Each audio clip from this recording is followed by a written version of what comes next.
Good evening, ladies and gentlemen, once again to another beautiful, gorgeous night for Pinecrest Academy Paladin football. I'm Ken Gustafson, along with my broadcast partner, Matt Mahoney. Tonight, we are at Catherine Sewell Stadium on the campus of Mount Paran Christian School in Kennesaw, Georgia, where the Paladins will face Mount Paran Christian Eagles. The Eagles are 3-1 overall, 2-0 in region play, while the Paladins are 0-4 and still looking for their first win of the season. Pinecrest had another tough outing, losing to Mount Pisgah Christian 55-24 last week, but the score didn't indicate the vast improvement on offense and defense the Paladins had made. Starting running back Michael Barroza scored 2 touchdowns in the game, one on a 4th and 4 play from the 26-yard line. He also played a great defensive game. What hurt the Paladins the most in that game was special teams, miscues, and Matt, as head coach Terrence Mathis told us in the conference call, he took over special teams and really worked on that. Yeah, I think you said football in there somewhere, right, Ken? My buddy Justin Timberlake here is doing an encore after the national anthem, but we're up here top of the press box holding on tight, and I think that's exactly what the Paladins are going to do tonight. They're going to hold on tight. Their defense is going to be better. We've seen their offense get better. Special teams has been the weakest link of this squad, so I expect to see special teams improve. And Ken, don't be surprised when this team is hanging around the third quarter into the fourth quarter and they got a chance to win a ball game. I think this is a matchup that the Paladins have been looking forward to the most. I know they believe they can win every game. They go into every contest preparing to win, but this is the first time this season the Paladins have the most confidence going up against their opponent, and I'm looking forward to it tonight. I agree with you 100%, and we will get back to the keys of the game and the coach close-ups right after this. You're watching Pinecrest Academy Paladin football, powered by SUV TV.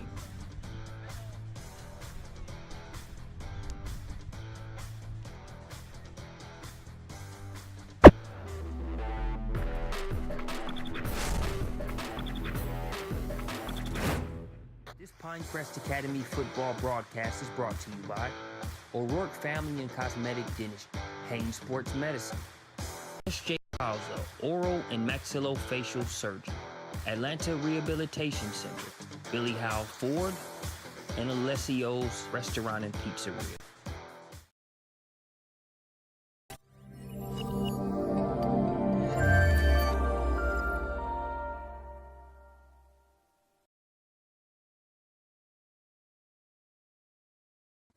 We're back here at Catherine Sewell Stadium on the campus of Mount Paran Christian School, where the Pinecrest Paladins will take on the Eagles of Mount Paran Christian School.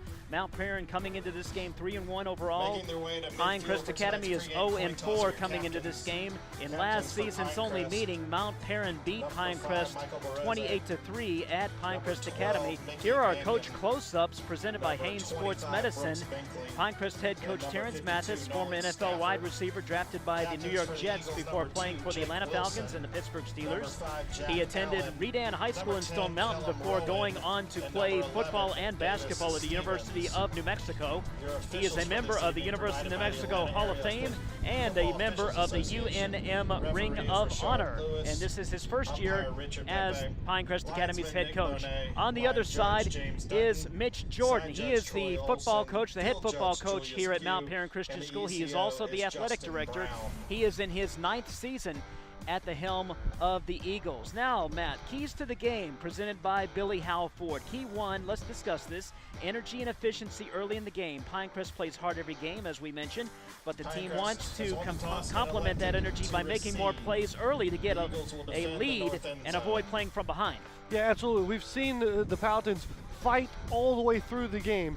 The interesting part about last week was we saw the fight much earlier in the game. In this first quarter and the second quarter, down by just 10 points there, had a chance to really make it a ball game. So, like you said, I want to see that fight early in the game, and I want to see him cash it into points.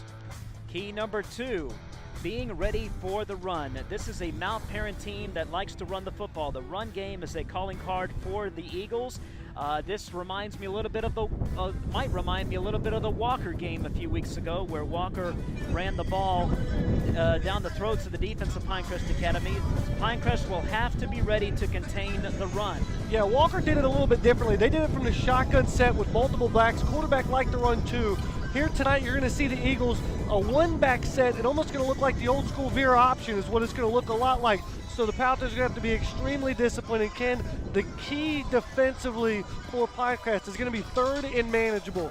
If you see the Eagles with consistently third down with less than 5 yards, it's going to be a long night. But if you get them behind the chains with some penalties or some tackles for losses and force them into 3rd and 5, 3rd and 7, predictable passing downs, the Paladins have a chance to shine defensively here tonight. The Paladins have improved defensively. They were able to stop Mount Pisgah a couple of times last week in the red zone, limiting the Patriots to field goals. Key number 3, limit the big play. The secondary has to respond when Mount Paran takes shots down the field after setting the tone with the run. They want to run to set up the pass. Yeah, they're going to want to see man-to-man coverage, and whether you call man-to-man defense or put in something like a cover 3 or a cover 2, they're looking for one-on-one coverage on the perimeter, and that's what the Paladins have to be cautious of. DBs don't get caught looking in the backfield trying to start the run. Safeties don't get caught up trying to look at the quarterback who's going to what you think is an option keeper or a zone read. You're going to be looking at the quarterback. That receiver's going to run right past you down the middle of the field. So stay to your keys, stay very disciplined defensively for the Paladins. And Ken, I want to add to that big plays you're talking about, turnovers. I think if you win the turnover battle and you win third down, you're going to win this ball game tonight. Win the turnover battle, win third down.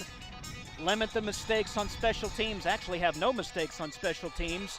You got a chance of winning the football. For the Eagles, number 19, should say Pinecrest Academy has won the toss and they elect to receive. So they will receive the football to start the game.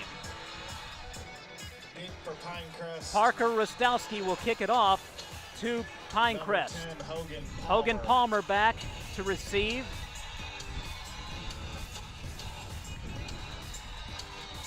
And here we go. Rostowski puts his foot into it, and we are underway here at Catherine Sewell Stadium. And it is grabbed by number 1, Patrick Sullivan at the 30-yard line, so decent field position for the Paladins. Yeah, nice job there by Sullivan. Not a stranger to having the ball in his hands, catches it, knows the heat's coming, doesn't have a whole lot of blockers, just takes it in. That's where the Paladins will take over offensively. At the 31. Paladins looking for their first win of the season, 0-4. Mount Paran coming off a big win over Kings Ridge Christian 56-14 a week ago. Quarterback for the Paladins, number 12. Here we go. Mickey Mangan in shotgun formation. Baroses to his left. Mangan awaits the snap. He's back to pass. He dumps it over the middle to Baroses. Baroses across the 30, across the 35, across the 40, down to the 42-yard line. Nice gain there by Michael Baroses. Baroses just starts in the backfield. The one-back set slips right behind the line of scrimmage there.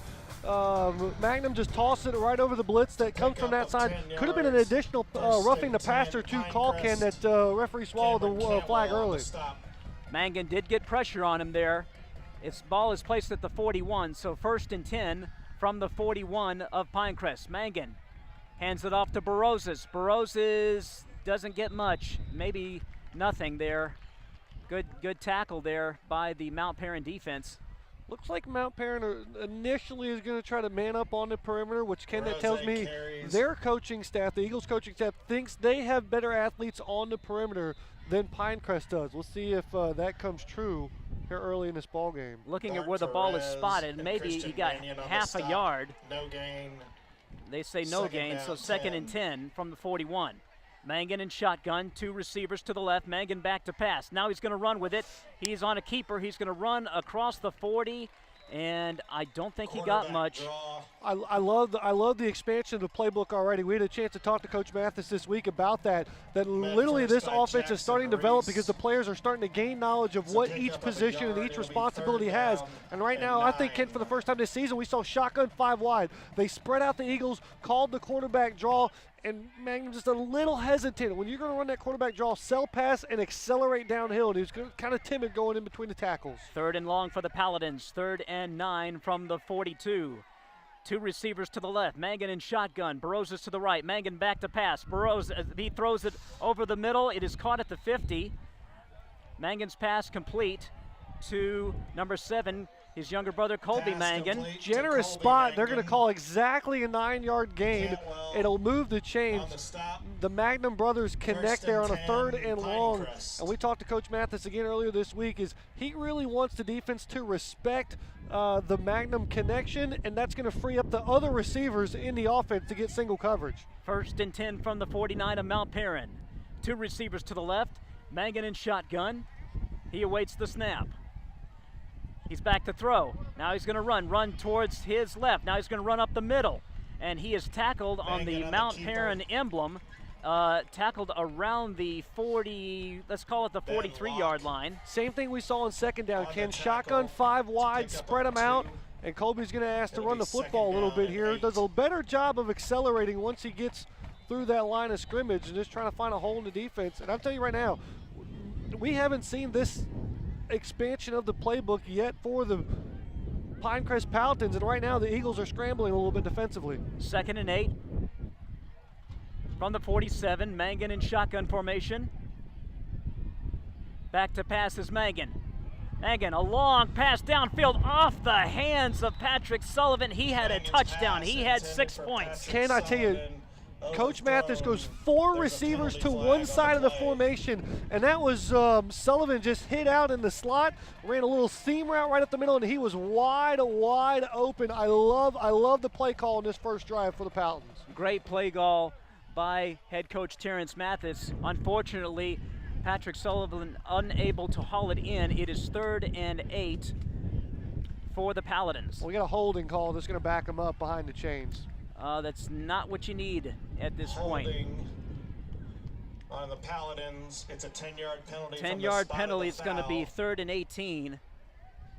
And I think it's It'll going to be be second. second Yeah, down. second, second about and 18, 23. excuse me. That's 23 yards.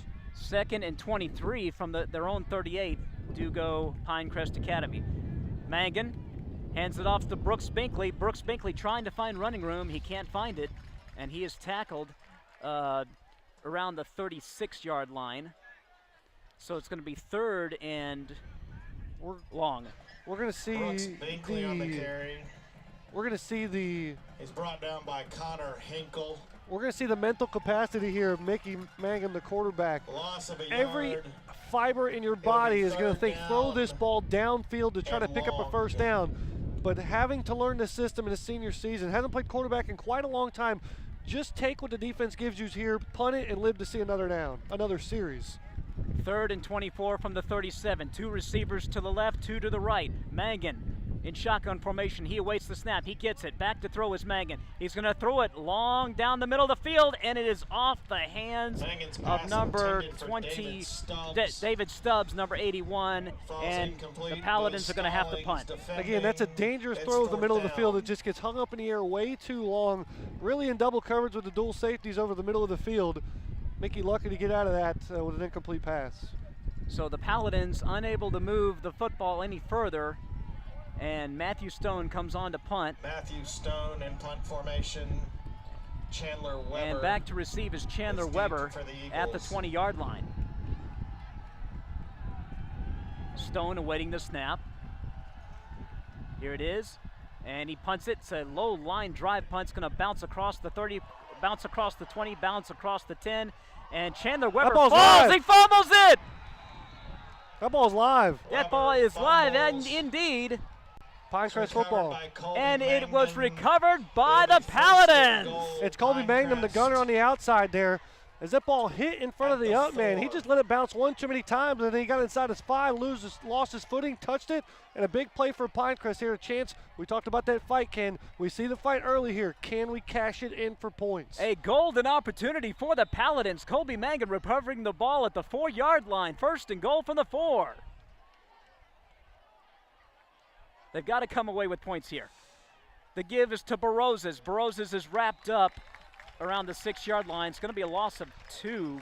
This is a tough call here because as much as this offense likes to spread you out and throw the ball over the ballpark, Roses carries. this is almost the Achilles heel for this style of offense is sort of 1st and Brought down for a goal loss by Landon situations. Jackson. They normally like to pick up big It'll chunks be of 2nd yardage. and goal from the 7. But we haven't seen a whole lot of success running the football out of this first drive for the Paladins. Let's see if they go to the air here on 2nd down. Watch Magnum in the top part of your screen there on the right side. He ran a nice slant route last week to pick up a big touchdown. 2nd and goal from the 7. He's in man-to-man that way. Sullivan in motion. Back to throw is Mangan. He throws. It is incomplete. So here's what's interesting to note, Ken.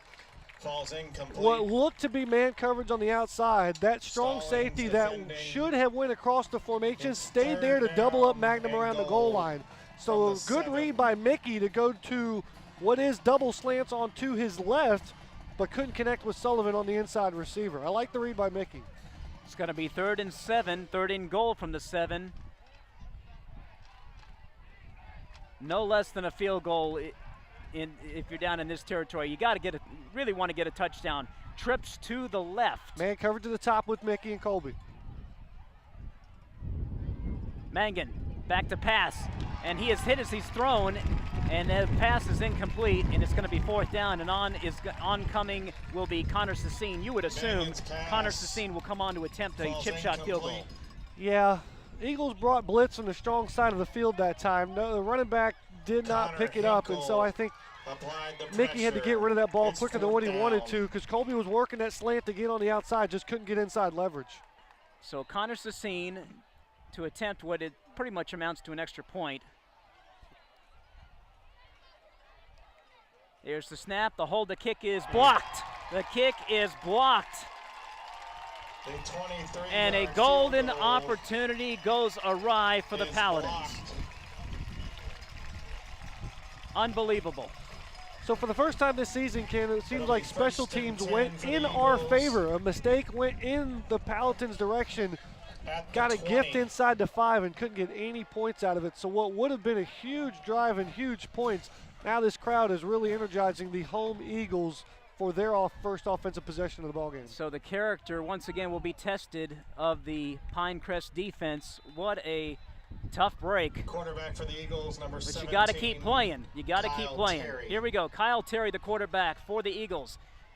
He hands it off to Chandler Weber. Weber goes out of bounds at about the 26-yard line. Bunch to the left, simple running back sweep to the left side. We got a flag on the play, and this is the general direction of holding. On the offense. So holding against the Eagles, that'll push him back 10 yards.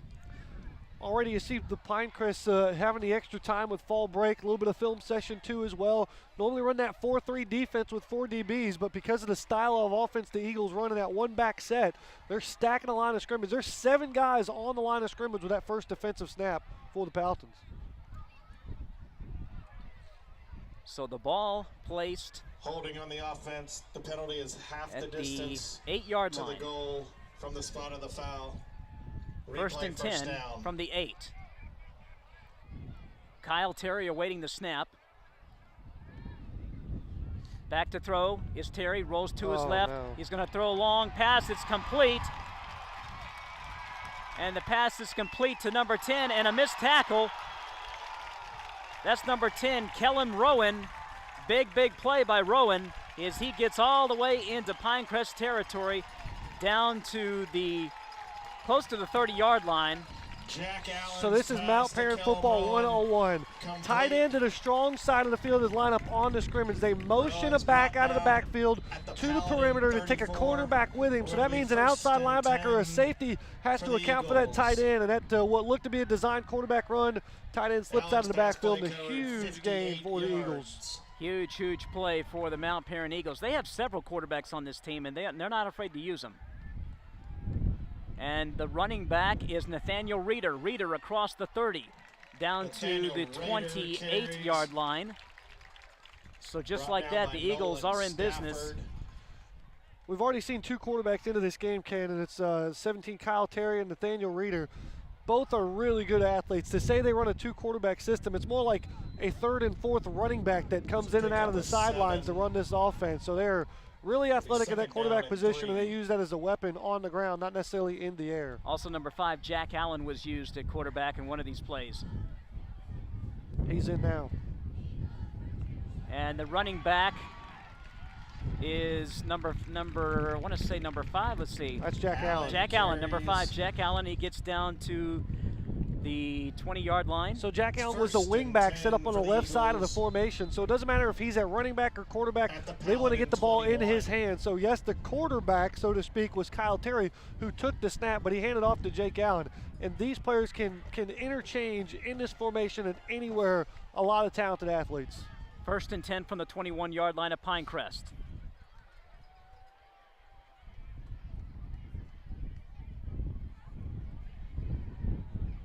And let's see, and there's the throw. It is out of bounds. Pass was out of bounds.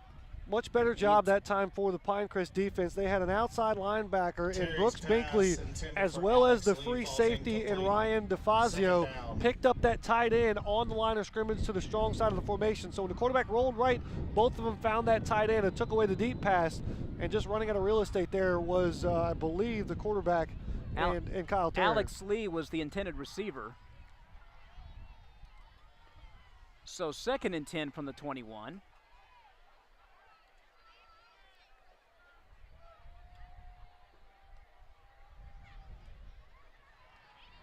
And the pass is incomplete.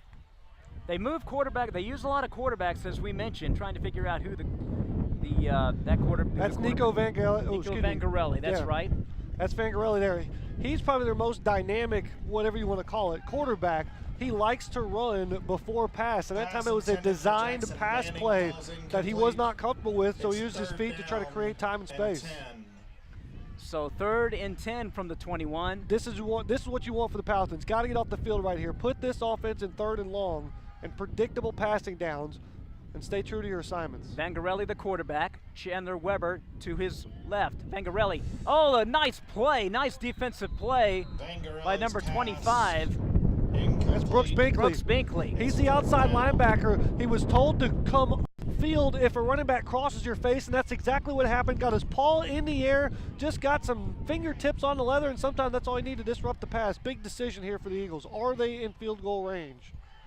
Well, let's see what they decide to do. Parker Rostowski is the field goal kicker, although let's see. This is every bit of a 39-yard field goal, 38-yard field goal.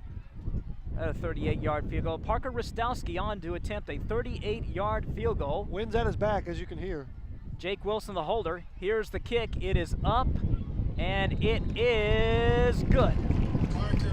So Mount Paran gets on the board first, but credit the Pinecrest Academy Paladin defense for getting a stop and holding the Eagles to a field goal. Ken, how many times this season have we seen something go wrong for Pinecrest, and 2-3 plays later, it's a touchdown the other way?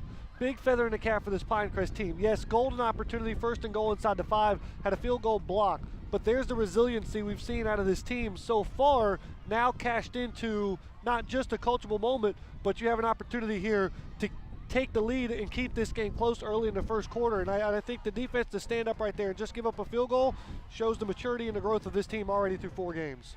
And the Pinecrest offense, they are capable of moving the ball against this Mount Paran defense. They did show it on the last drive. It's just the passes just went off the hands of the receivers. As Rostowski is about to kick it away. 3-0 Mount Paran here in the 1st quarter. Rostowski lays into it. Big, long kick. And that is Ryan DeFazio in the end zone for a touchback. And the Paladins will have the ball at the 20-yard line. So great field position in your first possession, starting about your own 35-yard line. This one your more traditional 20, and having to drive the length of the field. Well, the offense in recent weeks has gotten better, and they have proven they can move the football. They did it last week. Mangan under center this time. The give to Barozas. Barozas up the middle, and he is tackled at the 25-yard line. Good run by Barozas. Downhill, lead play right up the middle. Goes up the middle. Hit the gap hard. And anytime you run that hard, Ken, you're going to get tackled going forward, and that's a huge key for Barozas, running behind those shoulder pads. Picks up a solid 5 yards. 6-yard pickup, at least the announcer says that. It's going to be 2nd and 4 from the 26.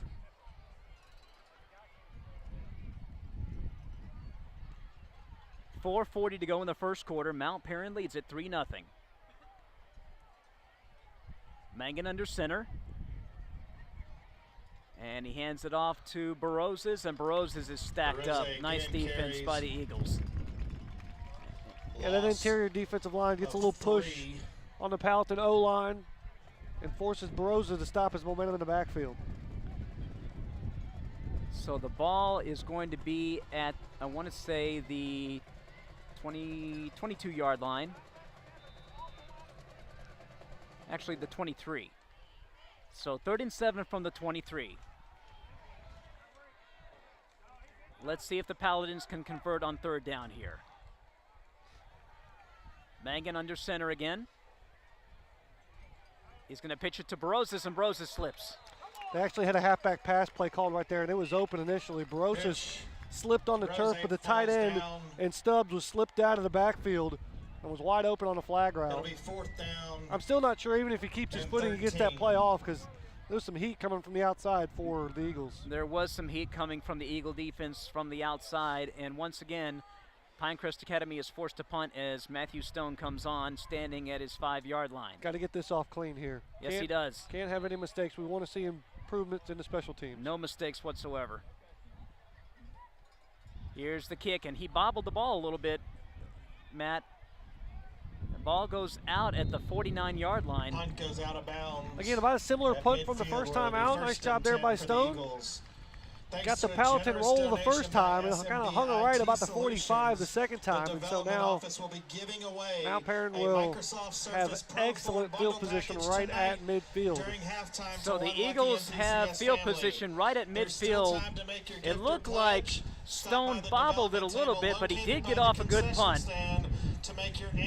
So the offense of Mount Paran will come on. And they play a lot of quarterbacks just about almost on every different play. Kyle Terry's 17. He's the quarterback in the game there. He's the one that likes to throw the most. Terry hands it off to number 19.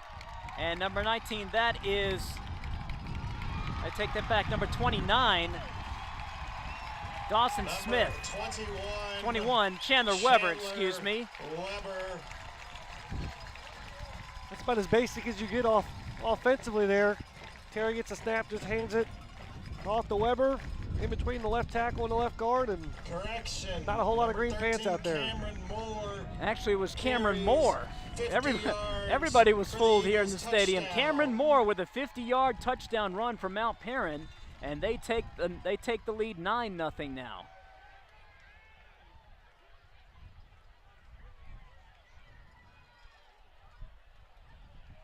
So Rostowski on for the extra point. A hold, here's the kick is up, the kick is good. And so just like that, the Eagles take a 10-0 lead with 2:54 to go in the first quarter. We'll be right back. You're watching Pinecrest Academy Paladin Football powered by SUV TV. Their dark blue numbers against that black.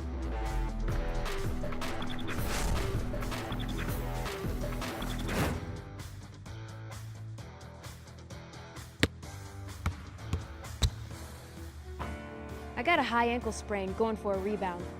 Injuries are part of playing. I got hit catching a pass and broke my collarbone. So it's good to know that the sports medicine doctors, therapists, athletic trainers at Children's Healthcare of Atlanta are experts at treating young athletes. If your child suffers any kind of sports-related injury, I got hit and dislocated my shoulder. bring it to Children's. Rostowski kicking off. We're back here at Catherine Sewell Stadium. Mount Paran with a 10-0 lead. 50-yard run by Cameron Moore as Rostowski about to kick it away to Pinecrest. Long kick, deep kick.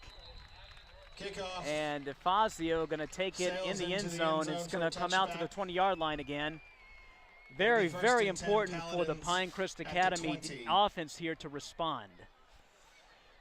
Yeah, you didn't get a whole lot of positive yardage out of that last drive. You ran one lead play right up the middle by Barozes, picked up about 6 yards.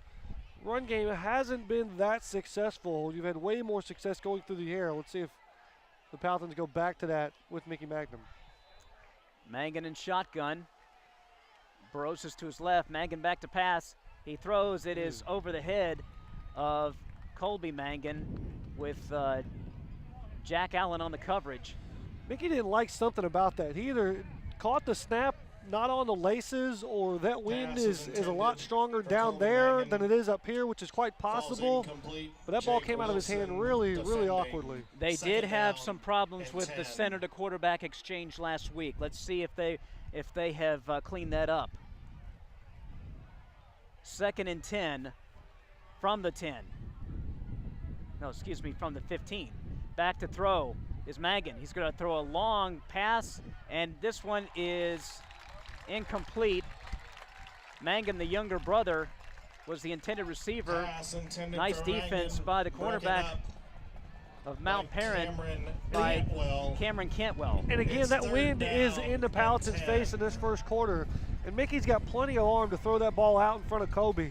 I wonder if that wind is affecting the passes more than we believe, Ken. It probably is, because that ball looked like a wounded duck. I mean, it's whipping up here. We're on top of the press box, right. Rightfully so. But down there in the field, shouldn't get as much wind gust, but apparently that's the case. 3rd and 10 from the 20-yard line. Mangan in shotgun formation. He gets it back to pass. He's going to hand it off to Binkley, and Binkley is wrapped up right away. And I don't think he got much, if anything. Nope.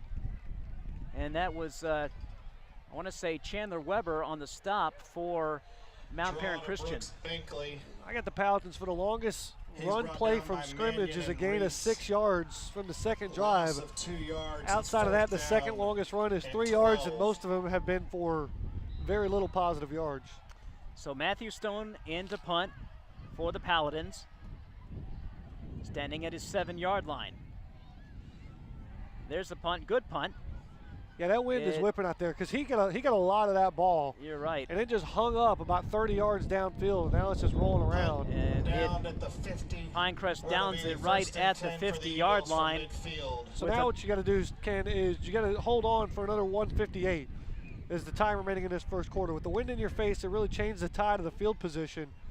And you got to keep the Eagles out of the end zone here with the wind at their back. If you can get the football back and get into the second quarter, you'll switch sides and that wind will be at your back, make life a lot easier for you. 1st and 10 from the 50-yard line for the Eagles.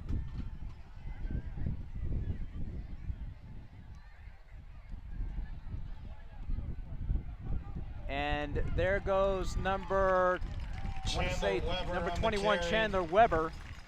And he is down at the 25-yard line. That's the same exact play they scored from 50 yards on the last drive. That time they pick up every bit of about 28 yards. So a 24-yard pickup for Chandler Weber. 1st and 10 from the Pinecrest 26. At the 26.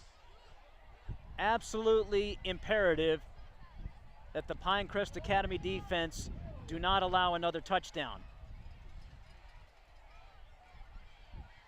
And this is number 25 on the keeper for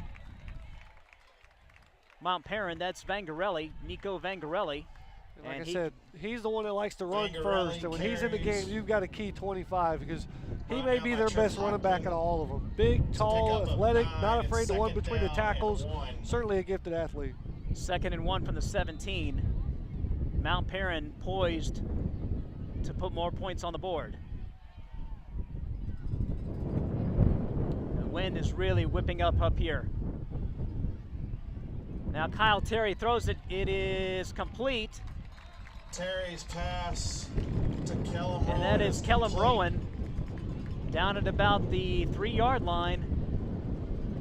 And the Eagles have it. 1st and goal on the stop. From the 2. 1st and goal for the Eagles at the 1. Actually, they're going to say the 1-yard line. 1st and goal from the 1. This is where the Eagles shine the brightest or soar the highest. Or in their strongest positions when they can just pound the ball inside the 10, try to get 6. Vangarelli, the quarterback this time. And they're going to pitch it. And scoring a touchdown is Correct number snap to 21, Chandler It Weber. goes in for the Eagles touchdown. So the Eagles add to their lead. It is 16-0 with 25 seconds to go in the first quarter as Parker Rostowski will come on to attempt the extra point. Yeah, direct snap to the running back on the left side of the shotgun formation. They go double barrel, give it to the guy to the left, and he just follows the troops right into pay dirt. Jake Wilson, the holder. And he awaits the snap.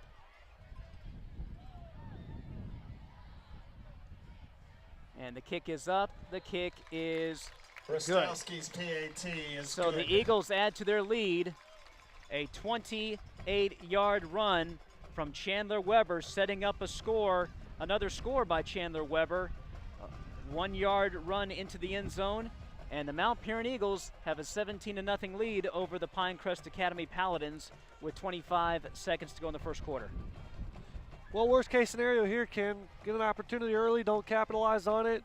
Eagles definitely playing their offensive game plan the way they like to. 17-0 here in the first quarter. And we said at the top of the show, Ken, that this Paladin team is going to battle. They're going to fight all the way to the end. We would love to see the energy and the effort cashed into points early in the contest, but if I'm not mistaken, Paladins got down 14-0 early in the first quarter last week, but battled back to a just 10-point deficit in the third. But at that point, they pulled away. Unfortunately, some miscues on special teams kept putting the score back to a 17-point bulge last week. It is a 17-point bulge right now with 25 seconds to go. Here's Rostowski's kicks. A line drive in and out of the end zone. And the Paladins will start the ball at the 20. And that gives you a good indication how much that wind is whipping down there. That's a line drive kick that's got no business in landing in the end zone, much less in the back of the end zone. So, again, the Paladins got to survive here. Hopefully a change in quarter will change the field position and potentially change the score as well. Mangan in shotgun formation. Burrows is to his right. Mangan going to hand it off to Burrows. Burrows is wrapped up right away, maybe a yard. And on the tackle was number 9, Jackson Manning for Burrows on the carry. Mount Paran. So it's going to be Hinkle first and, on the stop. or should say second and 10. Connor Hinkle on the stop also for Mount Paran. That's the end of the first quarter. And that's the end of the first quarter. Your score.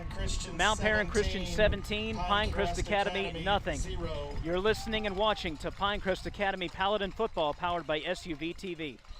Eagle fans, at this time, if you will please direct your attention to the track around the 35-yard line.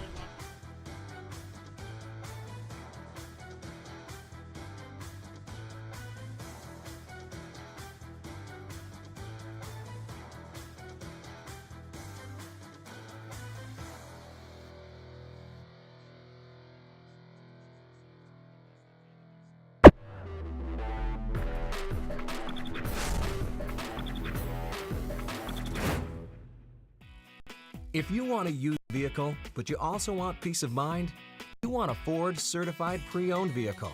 Because every Ford CPO vehicle is given a rigorous 172-point inspection by Ford factory-trained technicians.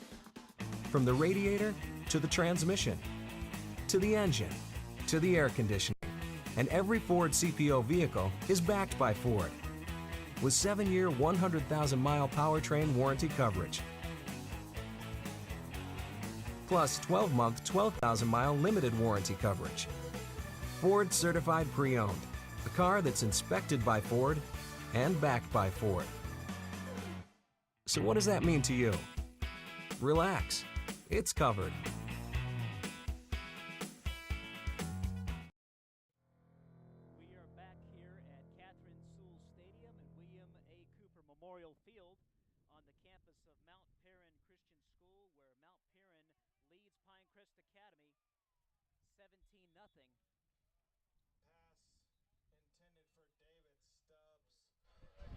We're back here at Catherine Sewell Stadium and William A. Cooper Memorial Field on the campus of Mount Paran Christian, where Mount Paran leads Pinecrest 17-0. There was a pass play by Pinecrest. It fell incomplete, but there's a penalty flag. And let's see what the penalty is.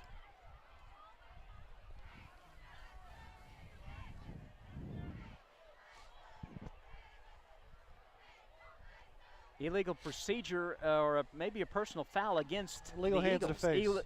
Illegal hands to the face against Mount Paran. Well, that's a break for Pinecrest Academy. Personal foul. Hands to the face on the defense. That ball was right in the where basically the ball was spotted on 2nd and 10, so there had to be something going on with the lineman there. It's a 15-yard penalty from the jockeying previous for spot. position. And so it'll be a 15-yard penalty, It'll be first down for the Paladins. for the Paladins So at the the ball 35. moved up to the Paladin 34-yard line. It's going to be 1st and 10. And let's see what the offense can do starting the second quarter. Mangan in shotgun. Broses to his right. Receivers, 3 receivers to the left. Here's Baroses. He catches the ball. Baroses is tackled just Pass shy of the complete. 40-yard line. Let's call it the Barose. 39. Nice little dump play from Mangan to Baroses. Yeah, same play they ran the first play of the game offensively for the Paladins. Got Baroses in the backfield, just slipped him out of the back. Wide receivers clear out to the Davis left side, lots of Stevens on time the and stop. space. It'll be 2nd down and 6. So a gain of 4, 2nd and 6. 2 receivers to the right. Mangan gets it. He hands it off to Baroses. Baroses breaks a tackle, gets almost to Barose midfield. He's carries. across the 45, down at about the 47-yard line. Great 8-yard pickup there, Baroses, just full head of Stevens steam, and Stallings running on the behind his stop. shoulder pads, off tackle on the right side, cuts it up at and exactly the 10, right time, Paladins picks up the second at the first down of the drive for 47. Pinecrest. The second first down of the drive for the Paladins. It is 1st and 10 from the 47. They trail 17-0, but they are on the move. This club will not give up. 3 receivers to the left. Low snap, and he gets it off to Brooks Binkley. Binkley is almost to the 50. Great job by Binkley there. He is lined up to the quarterback's left, and he is Binkley supposed to carries. follow the left guard. Left guard Hinkle pull, supposed to kick out the defensive end on the line of Reese on the scrimmage, tackle. but found a hole to the left side and just cut it back for positive Pick up yardage. the That's a 3 and great, 2nd great down and 7. instinct by a running back with good vision. Excellent run by Brooks Binkley. It's 2nd and 7 from the 50-yard line. Back to pass is Mangan.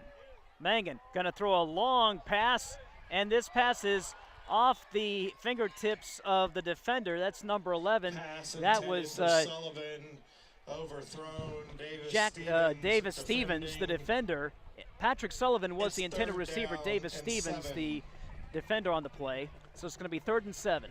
The next maturation process for Mickey Magnum is going to know when teams are bringing pressure and when they're not bringing pressure. And that time, the Eagles did not bring pressure. They just rushed for his offensive line held, and he's got to know he can look to his 2nd and 3rd receiver in this pass progression when he has time, because that play the Eagles dropped 7 into coverage.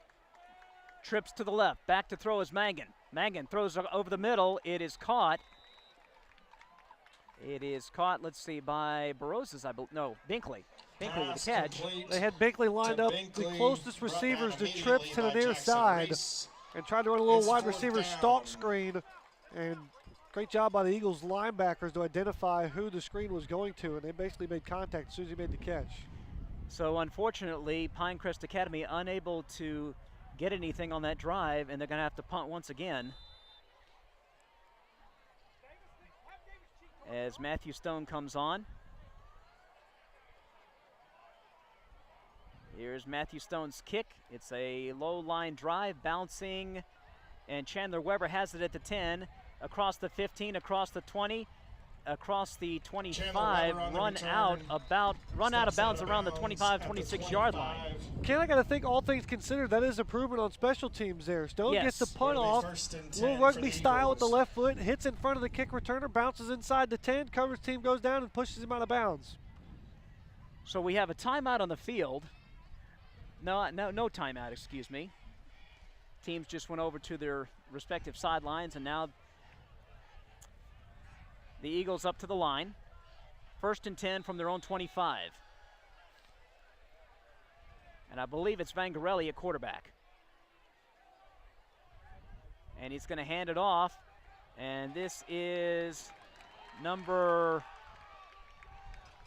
That is number Cameron 13, Moore on the Cameron Moore, with a big run, and he runs it across midfield down to the He's brought down 49-yard by line. Ryan He's into DeFazio. Paladin territory. Moore's the big pick up bruiser a out of the backfield 25. for the It's Eagles. first He's and normally 10 the for the between the tackles Eagles guy at that the just wears Paladin down the defense and gives these 49. speedsters and these athletic running backs chances on the perimeter. But that time Moore broke through the initial line of the defense and had nothing but real estate in front of him and rolled on downfield. So first and 10 from the 49.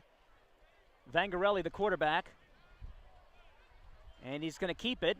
And he's going to be wrapped up right away by Stone Brown. Vangarelli keeps. Trip Hoachman in on the stop. Nice pursuit by the Paladins. Pick a name and a number there, Ken, because, again, 25, when he's in the game at quarterback, you've got to key him. He is their best Loss of a athletic, yard. fastest, whatever you want to Second call it, down, backer, quarterback, 11. running back, wing back. And he's going to want to keep it on those zone read plays. And sometimes the design run is for him to keep it. He's going to stay in the game here, and everybody's got to key 25. So two receivers to the right. Vangarelli at quarterback still. Now Vangarelli back to pass. He's going to throw a long bomb, and this ball is almost intercepted. Oh, a great play by number 15, Sawyer Huffstetler of Pinecrest Academy. Nice job by Hofstadter there. Just mans up his guy. 50-50 ball, jump ball, went to the highest point, got two paws on it, and the turf broke up the interception. Great coverage downfield by the Paladin secondary. So third and long, 3rd and 11 from the 50. Mount Paran leading at 17-0. Vangarelli still in at quarterback. He awaits the snap. He fakes the handoff. Now he's going to run to his right across the 50, across the 45, across the 40, across 35, and run out of bounds at about the 33-yard line. Vangarelli You are right. He's got elusive speed. He's their best running quarterback. At the 30. Paladins had a There's chance in marker the on open play. field to take him down, but Hogan Palmer just a little bit outmanned and outmatched. Flag is down on the far side, right at where the hurdle happened by Vangarelli. Well, let's hope it's not a face mask against the Paladins. Let's see what the call is.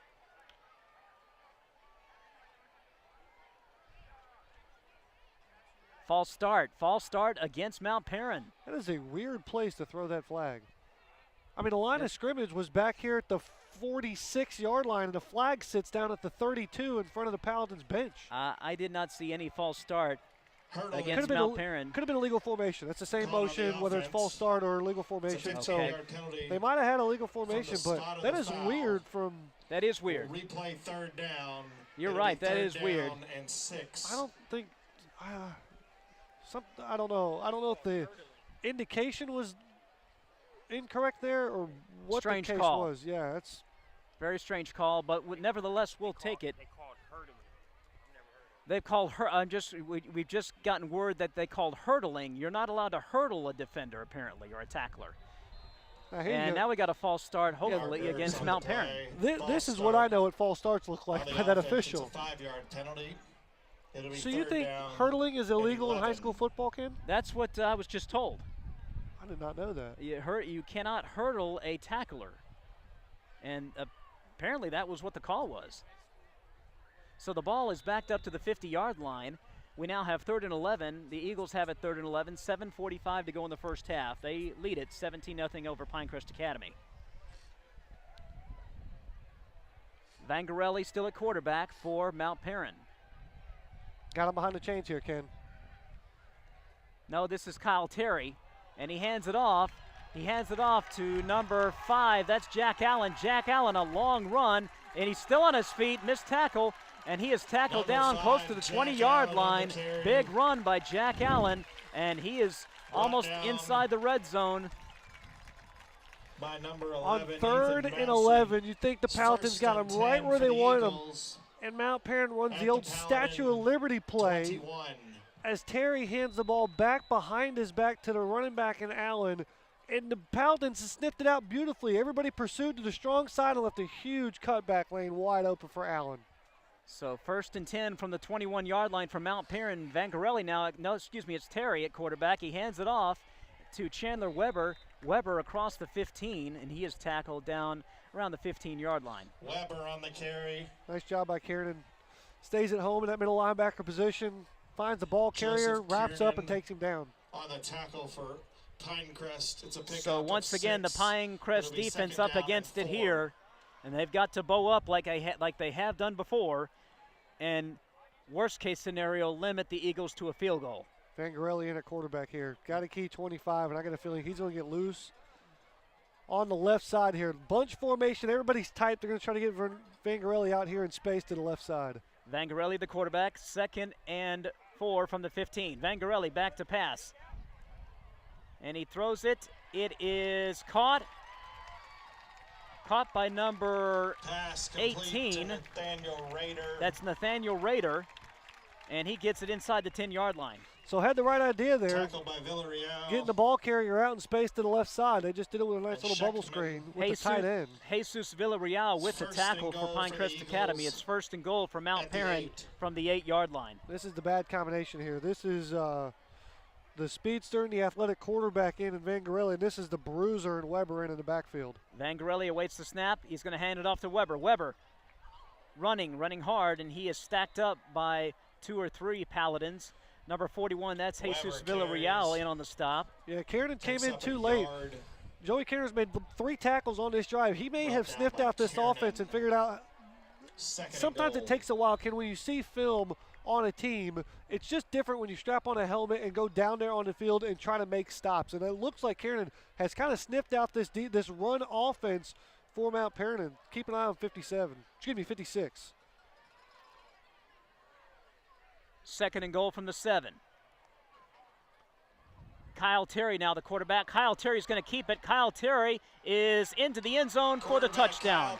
Kyle Terry runs it 7 yards on a quarterback keeper and scores for Mount Paran. It is now 23-0 in favor of the Eagles. Well, Ken, as much as Pinecrest wanted to take advantage of the second quarter with the wind at their back, the Eagles just took the absolute wind out of the Paladin sail on that drive. They chewed up more than 7 minutes on that clock, or excuse me, more than 6 minutes on that clock during this second quarter, which should have been an advantage for Pinecrest.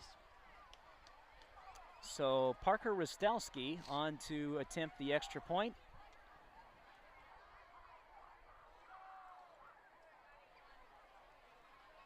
Here's the snap. The hold is good. The kick is up, and the kick is Rostowski's good. PAT. So with 5:08 to go in the first half, the Mount Paran Eagles have a 24-0 lead over the Pinecrest Academy Paladins. And what Coach Mathis talked about in the conference call is that we cannot play from behind, and unfortunately that is exactly what has happened tonight. Yeah, you're absolutely right, Ken. You'd love to have a redo on that first drive and catch that muff punt in for 7. You wonder what the score would be like in the circumstances now a quarter and a half later, but you live and you learn, and the season continues for Pinecrest in this sort of a maturation process of growing and learning the game. Right. But we've already seen some great things out of this offense, some different wrinkles in the playbook and expansion of the playbook, and that just means this team is learning and growing in the right direction. That's exactly right. They showed vast improvement, I thought, last week, even though the score really didn't indicate it. 55-24 loss to Mount Pisgah. You're playing against a quarterback who is unbelievable as a thrower and a runner in Jacob Sandoya. Well, the Eagles are going to kick it off again. Rostowski gets his foot into it. That's high line, high line drive kick, and Ryan DeFazio is going to catch it in the end zone and not run it out. 1st and 10. And the ball will be at the 20-yard line. Let's see if the Paladins can get a touchdown or some points on the board before the half ends. Yeah, you'd love to get some positive momentum going in that halftime locker room, even if it is 3 points, Ken. 5 minutes left till halftime. A long, sustained drive with a field goal at the end of it would definitely help this team out going to that halftime horn. So 1st and 10 from the 20, 5:08 to go in the first half. Mount Paran with a big lead, 24-0 over Pinecrest Academy. Brooks Binkley in the backfield. Mangan under center. Mangan back to throw. He's rolling towards his right. He throws it. It's incomplete. His intended receiver was Binkley, but the pass fell incomplete. Yeah, Binkley was the fullback lined up on the right side, strong side of that formation. Slipped out of the backfield, and the linebacker picked him up pretty well. Again, smart job by Mickey. Just throw that ball away, so to speak, not to just throw the incompletion and live to see another down. Exactly. So 2nd and 10 from the 20. 5:03 to go, first half. Paladins up to the line. Mangan in shotgun this time. Binkley to his left. Mangan back to pass. Mangan throws, and it's off the hands of number 81, Pass David Stubbs. intended for David Stubbs. Falls Good read. incomplete. Harris Good again read by defending. Mickey, but he hit himself in the third head down. on the way to the sideline going to talk to Coach Mathis, and he knows why. He's frustrated. That's a couple of passes that he's wanted back here tonight. Mickey's got to recalibrate at halftime, try to find that gun again, because he's been a much efficient and much more accurate passer that we've seen already than tonight. Yes, he has. You're right about that. Number 16, Drake Harris on the coverage for Mount Paran. So it's going to be 3rd and 10 from the 20 for the Paladins. Mangan rolling towards his right. He throws, and that is underthrown, incomplete. Intended for David Stubbs, Incomplete. and once again it's going to be 4th down. And again, Stubbs, he was lined up in the slot that time on the far side. Kind of ran a long, deep drag past the first down marker. And again, Mickey saw him open. He delivered I mean, the timing was good. Just the target was way off. He's going to get some reps in at halftime. It could be anything. I remember one time I had a blister on my non-throwing hand, and it messed with me all night long. I mean, Wow. my non-throwing hand, you would think you'd be able to throw a football just fine, but just the littlest things about either playing on the road, the long bus trip, he didn't get a good in-flight movie, whatever the case may be, just something is off right now for Mickey, and that's something mentally Punt you can goes change out of over at bounds the halftime. 47. So a nice punt by Matthew Direction the Stone 45. goes out Will be around the 1st and 10 for the 45-yard Eagles. line. Good field position for the The Eagles. MPCS Board I of had Trustees, suggested in the Dr. conference Tim, call in the Facing the Development Giants, Wanna a thank great the many movie. Mount Paran families who have already If you haven't seen it, you ought participated in the to. annual fund, Anybody, bringing y'all our listening out there. school-wide participation But up to I remember Coach Mathis saying 84%. we're facing Giants every We week. also That's want to right. thank the parent committee led by Dr. Tim and Jennifer So Oswald 4:42 to for go in the serving on first this half. year's annual fund Mount team. Paran in control with a It's still 24-0 not too lead. late They to have the give ball if at the you wanted to see 45-yard one of line, the their own 45-yard line. members underneath in the good field stadium in the position. concession stand. They will take your donation And up to Vangarelli in at halftime. quarterback. Chandler Weber lined up to his left. So big poison and little poison once again here. Vangarelli back to pass. He dumps it off. It's complete. And this is number 20. Oh, hit out of bounds there.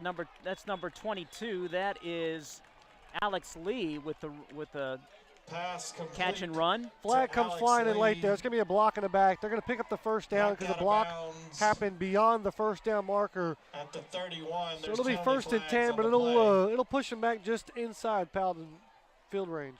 So a block in the back penalty against Mount Paran pushes the Eagles back about 10 or 15 yards? Should be 10 yards from the spot of the 10 foul. yards from the spot of the foul. And again, that flag, that laundry sits right at the 37. Let's see if the Paladin defense can take advantage of this. Still looking for their first win of the season is Pinecrest Academy, 0-4. Mount Paran 3-1, 2-0 already in the region. And you can see why this Mount Paran club is a good football team. And the Zebras migrating on the field together here to talk about down and distance situation. Well, there could be 2 flags on the play. I'm not 100% sure. I don't think the hit out of bounds was late. No. This is interesting to see if this is 2 separate penalties or if they're just trying to decipher the yardage. in and Taking a down and while doing it. distance. Yeah. I wish they'd mic these refs. Believe it or not, I think he is. And it's just not working. Because he goes to his front hip every time. Right there, he's trying to turn on a microphone. Oh, he's going to wave it off. He's waving off the flag. Wow. Wow. Well, So there is a was- flag there against wa- Mount Paran. There were 2 flags on the play, so he waved the first one off, and the second one is indeed an illegal block in the back. I'm wondering if that second flag were they both against Mount Paran? Yes. Okay. But there was 2 flags on the play. They picked one of them up and waved them off for whatever reason. And so the first penalty was that Blindside block. was caught on the illegal block Eagles. in the back, and that's going to push him It's a back. 15-yard penalty from the spot of the foul. Correct. It'll So be first 15-yard down penalty from the spot of the and foul. 7. First down and 7 from their own 45. Vangarelli in quarterback for the Eagles. Chandler Weber to his left. He hands the ball off to Weber. Weber is going to be eaten up right away. He gets maybe about 3 yards on the play. Nice pursuit by the Paladin defense. In on the stop is number 55, Stone Brown. Also Patrick Sullivan in on the stop. Number 52, that's Nolan Stafford also there on the stop. Good pursuit by the Paladin defense. Brought down by Brown. Should be what, second and It'll be second two. down and 2. Second and 2 from the 48.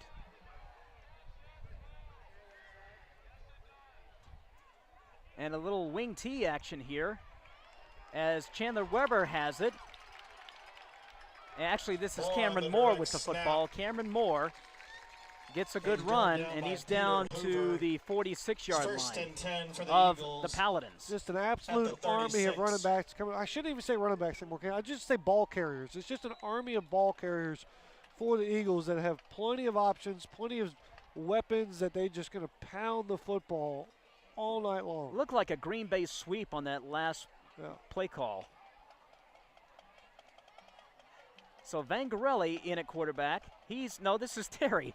Kyle Terry back to pass, and he had his receiver wide open, but he overthrew him. Yeah, they ran that wheel route out of the backfield with that running back overthrown closest to the tackle off the line of scrimmage. He was open. Terry just overthrew him. Number 5, Jack Allen was the intended receiver, but he another flag on the play. Another flag here. There's a flag on the play. In spite of the 24-0 lead, head coach Mitch Jordan won't be pleased with the penalty flags against his team. Wave another flag. They're waving it off. Interesting. So who has the intuition? 10. That's what I want to know. If I'm Coach Mathis, I'm going to start a little pop quiz here and see who keeps throwing the flag but picking it up. So 2nd and 10 from the Paladin 36. Vangarelli now in at quarterback. And he throws a long pass, and it is in and out of the hands of number Vangarelli's pass. 22. Intended for John Robert Sett. Number 28, John Robert Sett. He had an easy touchdown catch there. It just went in and out of his hands. Yeah, a little stop and go. Robertson's got his man beat. It's just one of those. The ball kind of drifted from his inside shoulder to his outside shoulder just a little bit too much, and he couldn't coordinate the effort with his hands. Fortunate for the Paladins, it is 3rd and 10. Vangarelli still in at quarterback. Vangarelli back to pass. He throws. This time it is complete, and the catch is made by Jack Allen. And Allen makes just a shoestring tackle, a yard short of the first down. Again, the Paladins are putting the Eagles in passing situations, and that's what you want to do. On the stop. By that 3rd and 10 pickup of 9 yards now presents 4th and 1, and Ken. And they're going to go for it. Yeah, you imagine with this run offense, they're going to pound it right up the middle here. 2:40 to go in the first half. And if I'm the Paladin defense, I take this as a sign of disrespect. I'm going to bow up here. Pinecrest and Academy. Pinecrest Academy is going to call timeout. Tell you what, we'll keep it right here. Well, I don't know if disrespect is the word I would use, because you're probably beyond the range of your field goal kicker, and you're not going to get a whole lot out of a punt here because that's true. Either you're going to let it hop on the turf and the Paladins would fall on it, or you just kick it out of the end zone. So you're kind of stuck in no man's land here. With 2:36 left in the second quarter, we're still in the first half here. There's still a lot of football left to be played. I think this is an educated move by Mitch Jordan to go for it on 4th and 1, especially where the offense has been running the football. I don't think there's anything. I don't think there's any sort of secondary storyline from this call. You're right on the part of Mount Paran and their coaching staff, but some of the I would think that some of the Paladin defensive players might be thinking, they're gonna try and run the ball down our throats here. They're already up 24-0. We're gonna bow up. We're gonna stop them right now. I think that's the timeout for Coach Mathis right there, is telling them exactly that. They've been doing a good job of stacking the line of scrimmage. Let's see if they go match them power for power. Here we go. 4th and 1 from the 27. The Paladin defense with an opportunity to force a turnover on downs. Vangarelli, the quarterback for Mount Paran. So with the hard count, Paladins didn't jump. That's good news. Now he's under center, and they push it. They push the pile forward, and it looks like they got the 1 yard necessary for the first down. Yeah. Vangarelli on the QB sneak. So the First Eagles and were able to 10 get for the the first Eagles down on a quarterback at sneak the by Nico 25. Vangarelli. The ball is at the 25-yard line of Pinecrest Academy. Clock ticking, 2:23, 2:22 to go in the first half. Pinecrest Academy desperately trying to keep the Eagles from scoring more points in this half. Vangarelli, the quarterback, he rolls towards his left and he throws, and the catch is made. That is number Terry's 10, pass complete to Kellum Kellum Rowan, out at the 15-yard line. Little pitch and catch for 10 yards on Joe the out Tonkin route. on Tough the throw for coverage. Terry. First Rolling and to his 10 left, got to throw across for his the body, Eagles delivers a at the good ball, and that 15. moves the chains. Clock will stop temporarily. Clock will stop temporarily. Well, it's supposed to. It's not. It's a minute 55, minute 54. Well, it only stops when they re-spot the ball. Once they spot the ball again, the clock runs. Eagles up to the line. First and 10 from the 15 of Pinecrest Academy. Now Kyle Terry in at quarterback. Terry back to throw. He throws it. And, oh, a good play by Brooks Binkley. He almost had himself an interception. Binkley about had him an interception and reservations Terry's for 6. pass Jack broken Allen up was by the intended Brooks receiver. Binkley. Had Binkley broke a Second second and 10. sooner, he would have had an interception. Well, you got 2 hands on the football. You just got to secure it there, big fella. And if he catches that ball, he is going 90 yards to the barn. That would have been a pick 6 for sure. Second and 10 from the 15 for Mount Paran. Minute 32 to go in the first half. Kyle Terry in at quarterback. Terry back to throw. Terry going to throw, and the pass is caught and into the end zone, and Terry's pass scoring complete is number 10, Kellum Rowan, for a to Mount Kellum Paran touchdown. Rowan for the Eagles, touchdown. Another touchdown for Mount Paran, and it is now 30-0. Yeah, wide receiver line up in the line of scrimmage, zone coverage and red zone. You see that a lot of times. He just ran a little slant route, hesitated at the break, knew he could find a window. Terry hit him right in motion, and he found his pay dirt. So the Eagles score another touchdown. And on to attempt the extra point is Parker Rostowski. He has been busy tonight. Here's the kick. It is up, and it is good. Rostowski's PAT.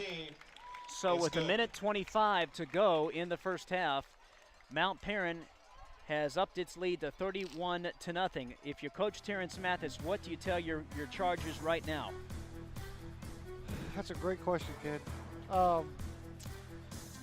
Yeah, if you're running the offense here, this may not be a bad opportunity to install your 2-minute offense. I know we've seen some growth from last week to this week in terms of play calling and playbook. So I don't know if they've put in a 2-minute offense, but this is a great opportunity to practice it, because you never know later on down the year when you actually might need that 2-minute offense. So and basically what the 2-minute offense means is you're not going to huddle. You've got a scripted set of plays of 4 or 5, and you can flip either one of them depending on what side of the field you're on. Rostowski kicking off. And you can just install that. Okay, so the first play we're going to run, slants and slides on one side and 2 go routes on the other. The second play is a draw play. You just script it out. You practice this during the week. So this might not be a bad opportunity to try it to see what happens. If you fall flat on your face, you go to halftime. I would agree with you 100%, as Parker Rostowski is about to kick it away. There's a high line drive kick, and he is in the end zone. He does have a leg. Dude's got a foot, man. He has a foot indeed. At the 20. So a minute Fans 25 to reminded go to stay in in your the seats first half. During halftime, as our Minute 25 for the 2017 Paladins to Soaring get Eagle on the marching scoreboard. band will be performing. And it would give them a boost to get some points on the scoreboard before the buzzer ends at halftime. Ball is spotted at the 20-yard line. Mangan in shotgun formation, 3 receivers to the right, 2 to the left. Mangan awaits the snap. He gets it. Now he's going to keep it. He's going to run across the 20 and down to around the 23-yard line, so he gets about 3 yards. Mangan on the draw. No real urgency here. Looks like they are going to huddle up. And so no 2-minute offense. Yeah, I think maybe just Want to get into the locker room, regroup, see what they can do in the second half. On the stop, it'll be 2nd down, 8. 2nd and 8. Ball spotted at the 22. Paladins up to the line. 3 receivers to the left this time, 2 to the right. Mangan in shotgun formation. Mangan back to pass. He throws it to Colby Mangan, and he's brought down at the 21-yard line. No gain on the play and maybe a loss. Colby Mangan. The clock runs 28 seconds, 27. Phipps and Cantwell on the stop. And they're going to play it close to the best here, the Pinecrest offense is. So the ball at the 21-yard line. It's going to be 3rd and 9. And let's see if they're not going to get a playoff. Mickey's standing over next to Coach on the sideline. They're going to take this to be the halftime. half. So we are at halftime here at Catherine Sewell Stadium and William A. Cooper Memorial Field on the campus of Mount Paran Christian School. It is halftime. Wish we had better news, but Mount Paran Christian School has a 31-0 lead over Pinecrest Academy. We will be back right after this. You're watching Pinecrest Academy Paladin Football, powered by SUV TV. Our technology giveaway tonight, made possible by SMB IT.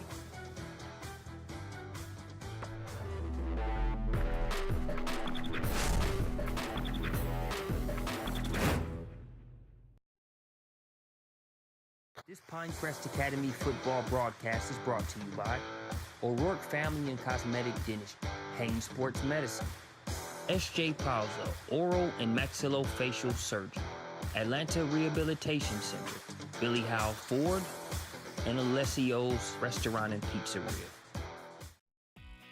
If you want a used vehicle, but you also want peace of mind, you want a Ford certified pre-owned vehicle.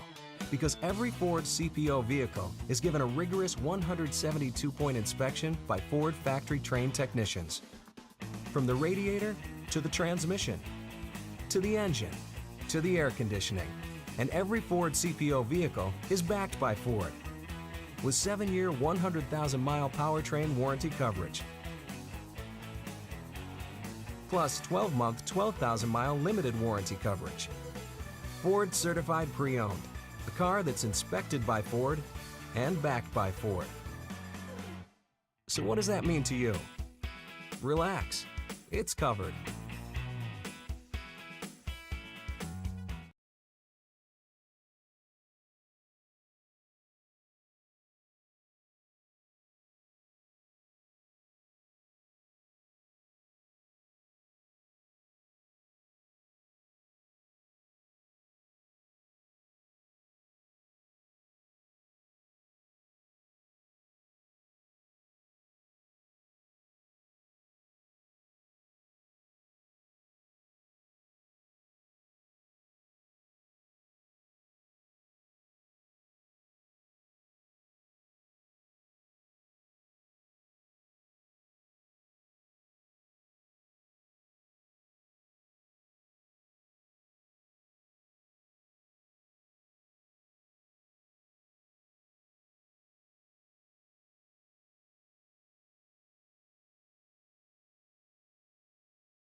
We are back here at halftime at Catherine Sewell Stadium and William A. Cooper Memorial Field at Mount Paran Christian School, where the Mount Paran Christian Eagles have a 31-0 lead over Pinecrest Academy. It has been all Mount Paran all night. Pinecrest had a golden opportunity, though, as Chandler Weber fumbled the ball at his own 4-yard line. It was recovered by the Paladins, but the Paladins were unable to get a touchdown, and they tried a field goal by Connor Sassine. That field goal was blocked, and from then on, it was just all Mount Paran and the Mount Paran offense and their defense.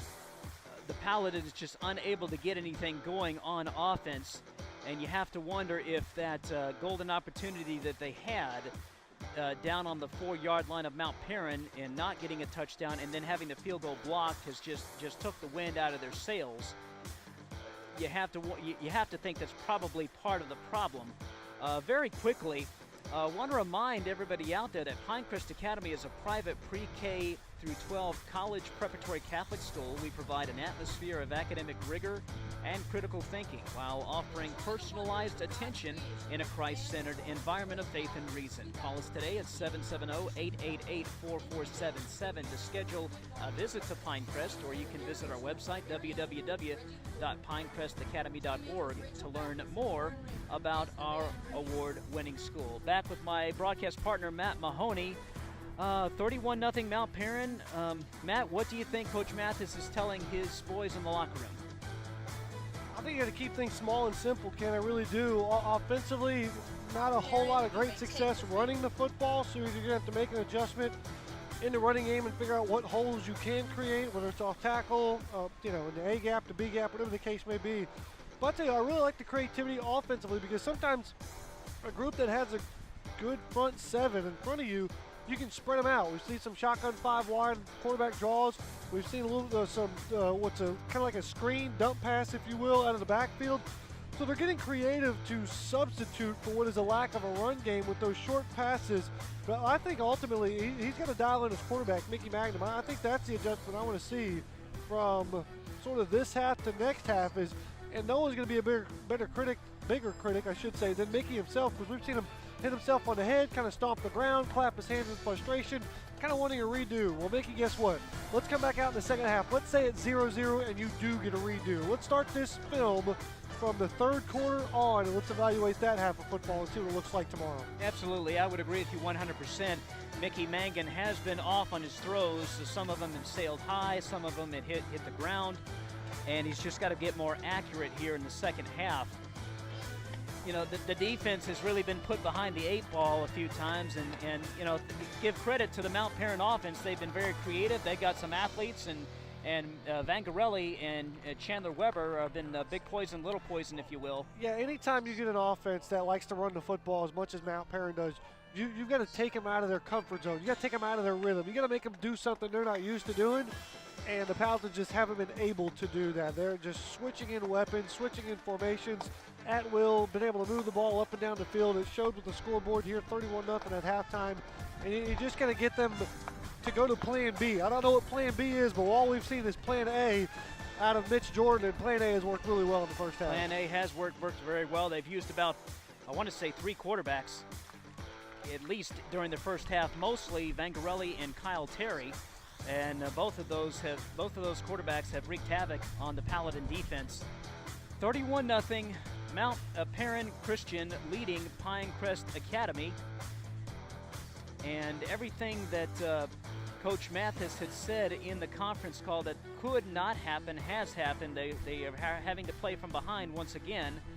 But I agree with what you were saying. They are doing a little bit better on offense, are the Pinecrest Paladins. As we see the Mount Paran band out on the field along with the drill team, I believe.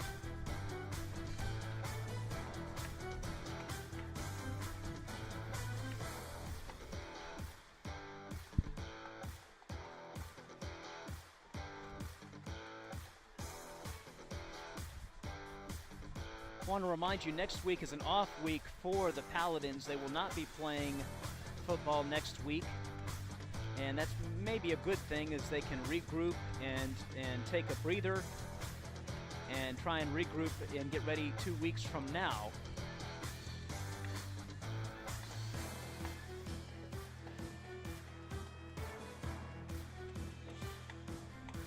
Again, want to remind you, Pinecrest Academy is a private pre-K through 12 college preparatory Catholic school. We We provide an atmosphere of academic rigor, and critical thinking while offering personalized attention in a Christ-centered environment of faith and reason. You can call us today at 770-888-4477 to schedule a visit to Pinecrest, or you can visit the website, www.pinecrestacademy.org, to learn more about our award-winning school.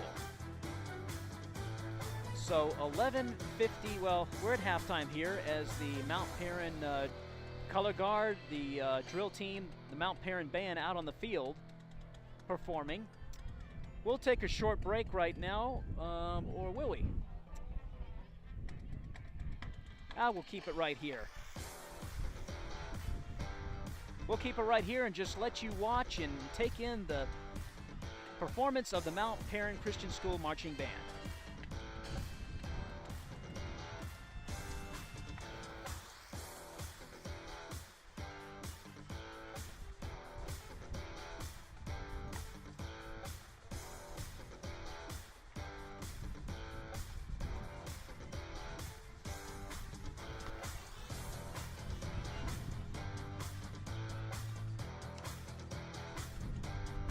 As you're watching the performance of the Mount Paran Christian School Marching Band, I do want to give a shout out to our sponsors.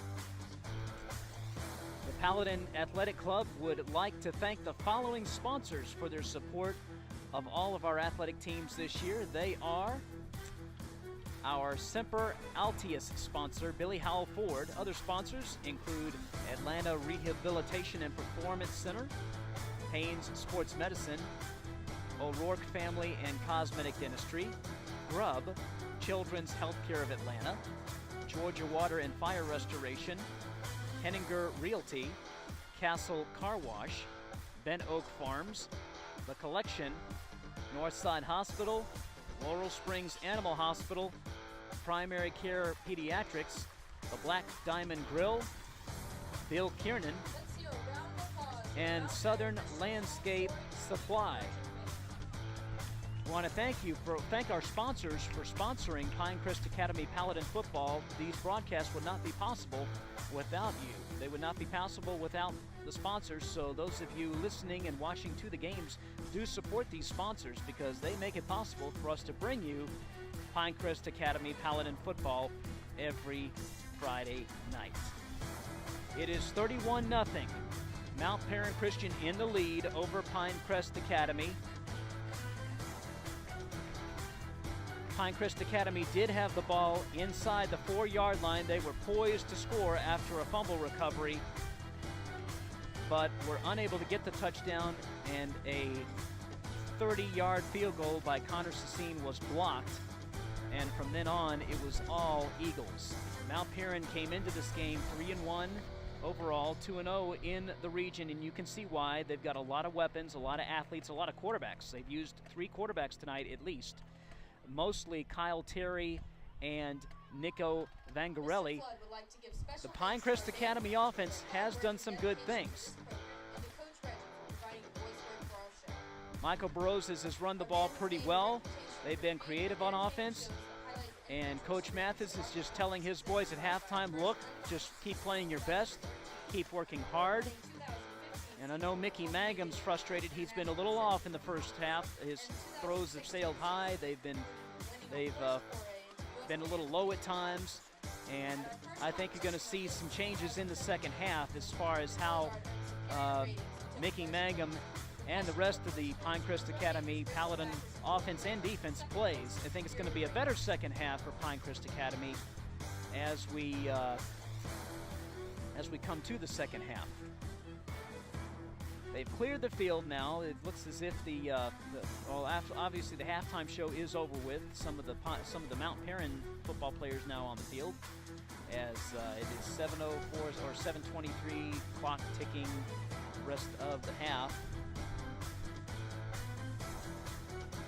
And still to come this year for Pinecrest Academy, they still got dates with Fellowship Christian, Kings Ridge Christian, and we will let you know. We are going to be off next week. There's no game next week, but 2 weeks from now, before the broadcast ends, we'll find out who the Paladins' opponent is going to be 2 weeks from now.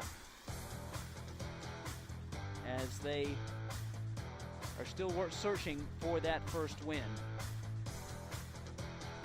Matt, any more thoughts on, oh, that's right, you know.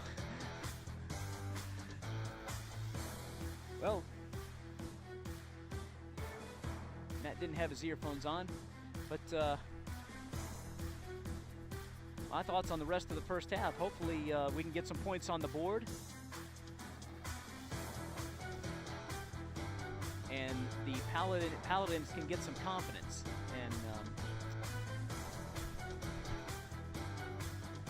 one of the things that Coach Mathis said in the conference call was that we couldn't play behind, we could not give up big plays. Unfortunately, both those things have happened. And they're going to happen against good teams. It's going to take some time. It's going to take some time this year, but Coach Mathis is going to get this program up and running, and he's going to get this program to where it needs to be. They've played some tough competition. As he said in the conference call, they have faced giants every week. And they're facing a giant tonight in the Eagles of Mount Paran Christian. Beautiful stadium, beautiful scenery here at Mount Paran. We're at Catherine Sewell Stadium, William A. Cooper Memorial Field here at Mount Paran Christian School in Kennesaw, Georgia. And we thank the staff here at Mount Paran Christian for hosting us. And last time these two teams met, last year, Mount Paran came away with a 28-3 victory over Pinecrest Academy. That was when, of course, Todd Winter was the coach, and they ran the option back then. Todd Winter, of course, now at Holy Innocents, and Terrence Mathis here at Pinecrest Academy. So the clock ticking down, 4:53, 4:52. Those of you listening and watching on the SUVTV.com, if you care to give a shout out, perhaps your son or your nephew or your grandson is playing in this ball game and you live outside of the Atlanta metro area, give us a shout out. You're welcome to do so. You can text me at 770-378-2569. That's 770-378-2569. We are glad that you've decided to join us wherever you might be throughout the Atlanta metro area, perhaps somewhere in another part of the state, around the nation, or around the world, especially those of you serving on our many military bases around the world. We especially want to thank you for all that you do in serving our country and laying your lives on the line as you do every day. So we're waiting for the second half. Mount Paran leading it 31-0 over Pinecrest Academy, but we expect some better things from the Paladins in the second half. The Paladins are not out on the field yet, as Coach Mathis still is talking to them in the locker room, trying to get their spirits up, trying to encourage them, trying to help them remember the good things that they have done. There was vast improvement last week, even though they lost 55-24 to Mount Pisgah. Unfortunately, just some miscues on special teams really doomed the Paladins. They really have not self-inflicted themselves tonight. They've really not done a whole lot of bad things. They've not beaten themselves tonight. It's more of just this Mount Paran team is a very good football team, very multi-dimensional football team, and they got a lot of weapons. They've got at least 3 quarterbacks who can play. So they've given up some big plays on defense, but again, this is a good Mount Paran football team. They are 3-1 for a reason. Their only loss coming to Bremen, losing 14-10, and they blew out Kings Ridge Christian 56-14 last week. That's another opponent on Pinecrest Academy's schedule. That's a region opponent, and we will see them before the season is over. We'll also see Fellowship Christian as well. So clock winding down. I still don't see the Paladins onto the field yet.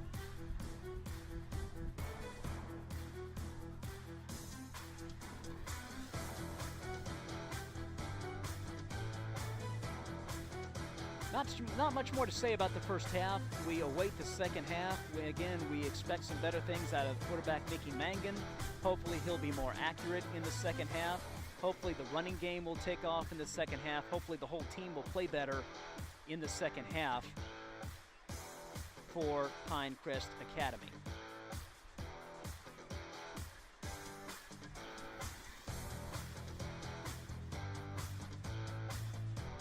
Once again, want to give a shout out to our sponsors. This game is brought to you by Atlanta Rehabilitation and Performance Center, by Haynes Sports Medicine, O'Rourke Family and Cosmetic Dentistry, Grubb, Children's Healthcare of Atlanta, Georgia Water and Fire Restoration, Henninger Realty, Castle Car Wash, Ben Oak Farms, The Collection, Northside Hospital, Laurel Springs Animal Hospital, Primary Care Pediatrics, The Black Diamond Grill, Bill Kiernan, and Southern Landscape Supply. Thank you to all those sponsors who have sponsored Pinecrest Academy football. And we are awaiting the second half. And strangely enough, I do not see the Pinecrest players out on the field. I see a coach. So Terrence Mathis had a lot to say to his boys in the locker room.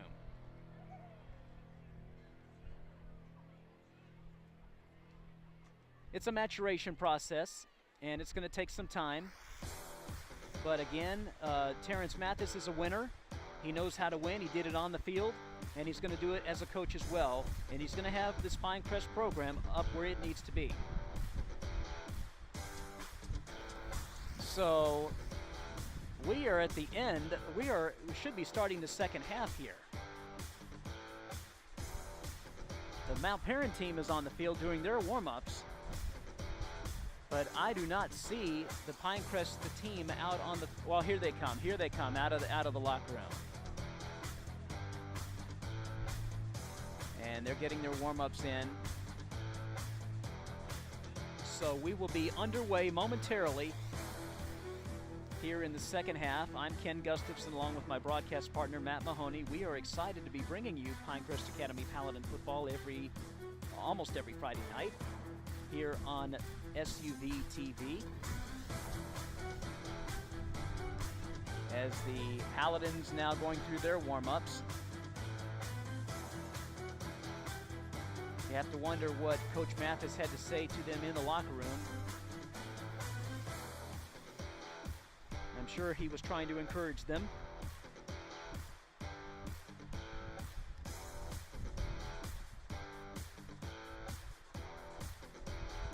When you're struggling like this, you don't want to beat down your team even further.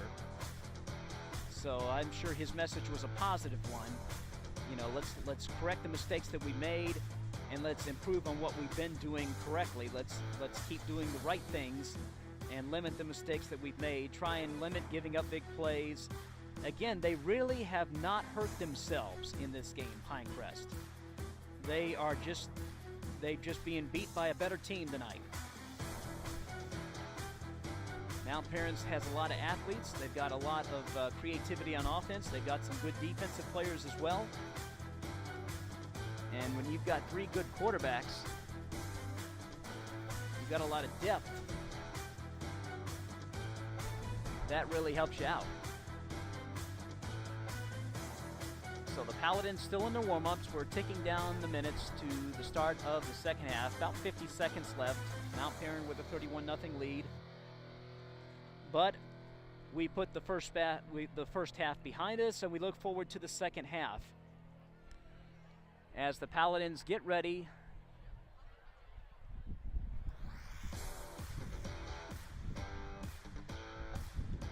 Very windy up here. We're at the very top of the stadium, very top of Catherine Sewell Stadium here in Kennesaw, Georgia, on the campus of Mount Paran Christian School. Very beautiful facility. Very nice campus. And we thank the Mount Paran staff for hosting us. Now the Paladins in a huddle right now. Last minute instructions.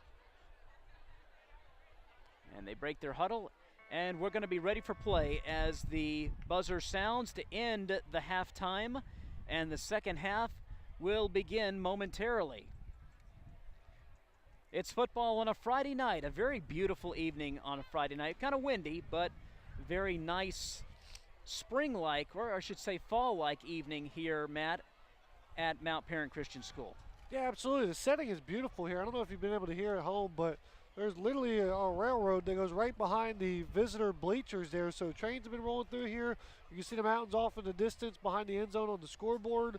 A very healthy crowd here too as well, and on a artificial turf field too as well, checkerboard end zone. Just an absolute beautiful sight to take in some football on a Friday night. We await the start of the second half. Mount Paran will receive to start the second half, as Pinecrest received the football to start the first half. Connor Sassine ready to kick it off. Mount Paran and head coach Mitch Jordan giving his last-minute instructions before the start of the second half. Mitch Jordan in his 9th season at the helm of the Eagles. He is also the athletic director here at Mount Paran Christian. Does that mean he can fire himself? That's a good question. Okay. That's a good question. You know,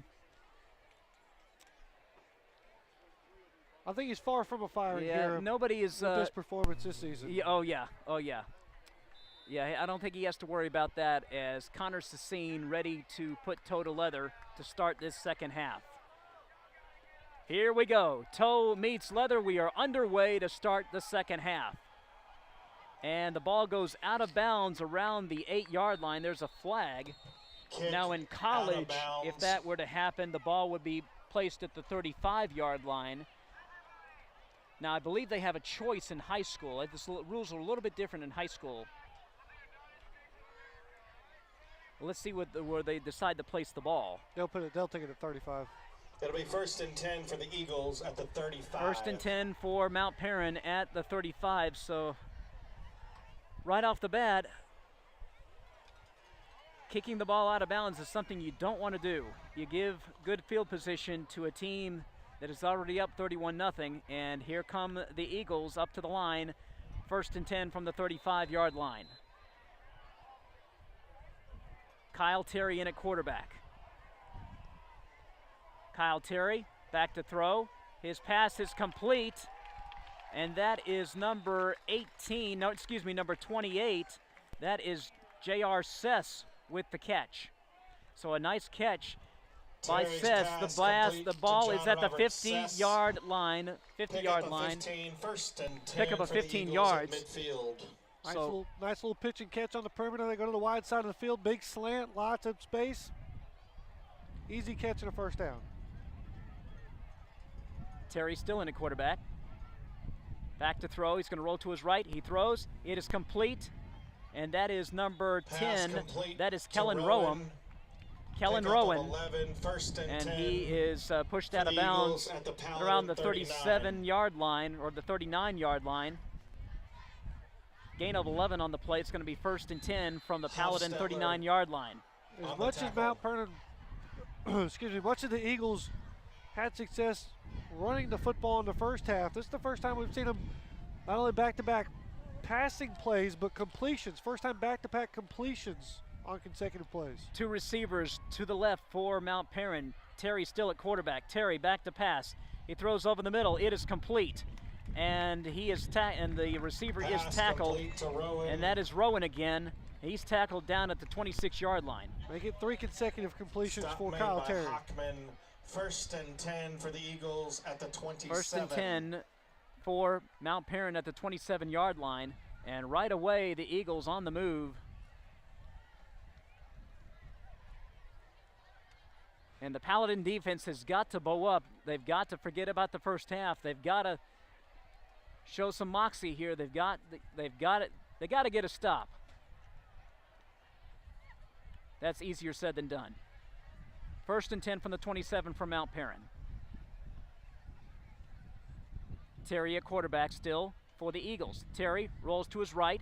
Terry still keeps it. He throws, and the pass is incomplete. Jack Allen was the intended receiver. Incomplete. Ryan DeFazio, and I want to say defending number 2nd down. There was someone else there on the play. Number 15, that's Sawyer Huffstetler. DeFazio and Huffstetler on the play. Nice defense by Huffstetler and DeFazio. 2nd and 10 from the 27.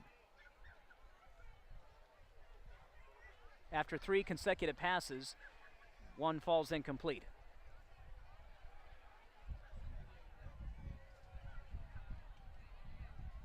Here's Terry, back to pass. He throws, oh my goodness, he had an open receiver wide open. That would have been a touchdown. Pass intended for Rader. And that was Nathaniel Rader.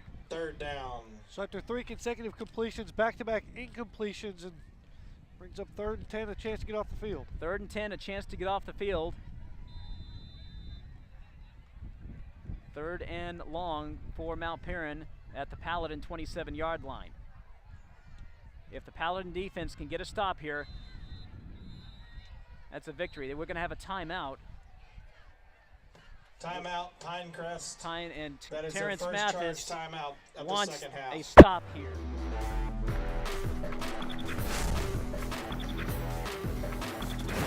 Much success as the Eagles had in the first half running the football. They come out with 5 consecutive passes here. And so whatever the formation was with the certain personnel, Pinecrest didn't like one of their matchups. So you decided to take a timeout and a very important down coming up afterwards. Let's see what the defense can do when they come out of the timeout. A reminder, we'll be off next week. We'll be back with you 2 weeks from now. I believe, I'll take a look, but I believe it's against Fellowship Christian 2 weeks from now. Before we leave the air, we will let you know when the next game is and where.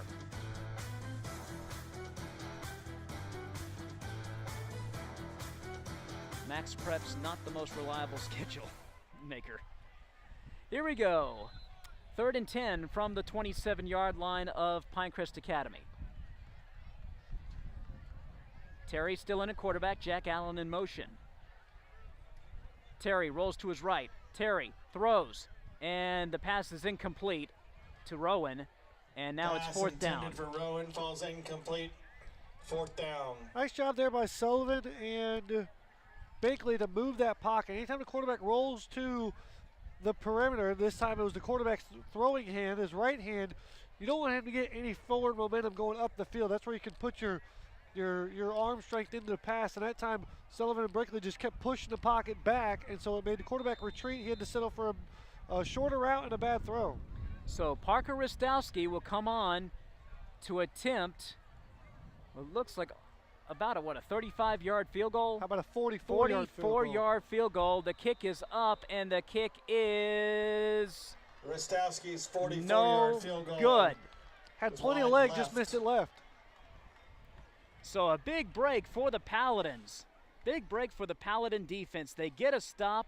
They force the Mount Paran Eagles into a long field goal. The field goal is missed, and that is a boost for the Paladin defense. And let's see what the offense can do on this drive. Yeah, Ben, but don't break effort there. Now you start with the ball on your own 20. Chance to crack that goose egg off the scoring column. Mangan in shotgun. 2 receivers to the left, 2 to the right. Mangan back to pass.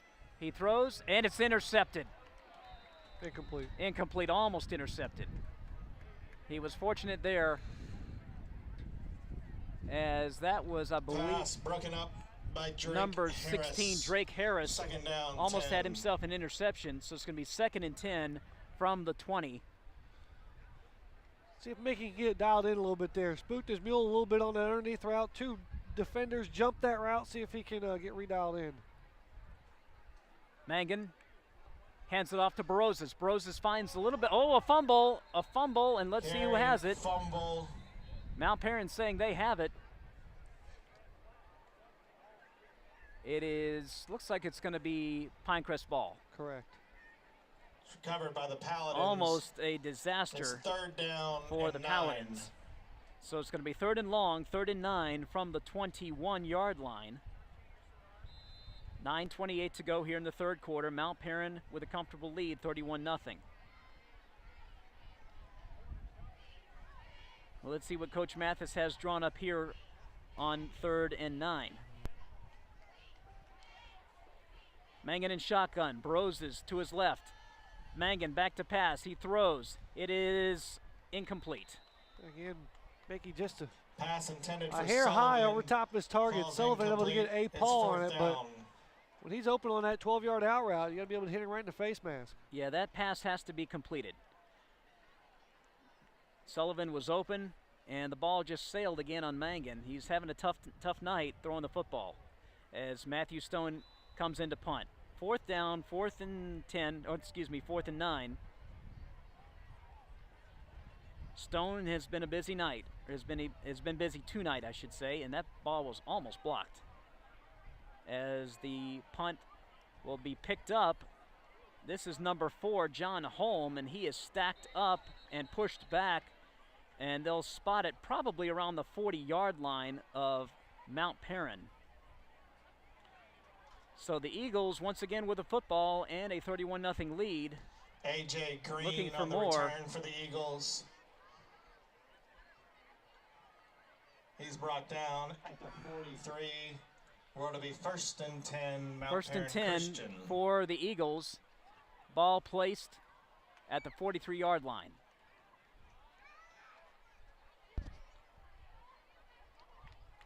It's been a long night for the Paladin defense, but let's see if they can get a stop on this drive. Vangarelli now in at quarterback for Mount Paran. Vangarelli throws, and his pass is almost complete but dropped by Rowan. Pass from Vangarelli. Nice defense complete by Sawyer to Callum Huffstetler Rowan. and Hogan Palmer on the play. It's 1st and 10 for the Eagles. Pass was caught. Excuse me, I take that back. The pass was caught. It's interesting there. Mangarelli looked at the receiver to that side and touched his right shoulder almost to tell him, hey, I'm going to throw it on the backside to you. And that's where he did. I wonder if any of the Paladins picked that up with that nonverbal communication. Sometimes you can pick up tendencies out of quarterbacks with hand signals with wide receivers, and I'd definitely make a mental note of that if you see it again. So 1st and 10 from the 46. Vangarelli, he's going to be sacked.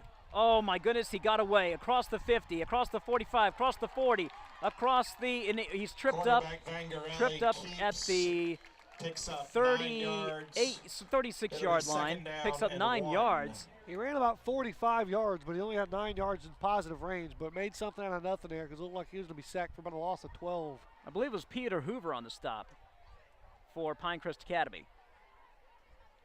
Ball at the 37. 2nd and 1 for Mount Paran.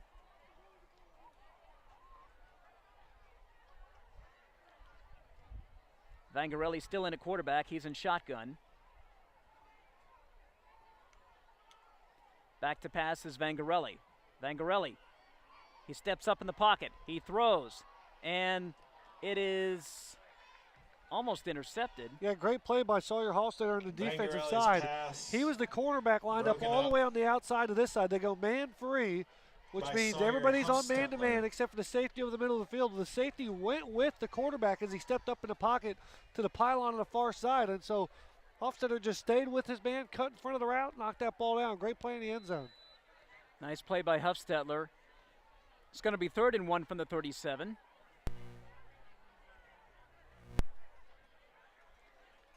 Paladin defense trying to get another stop here.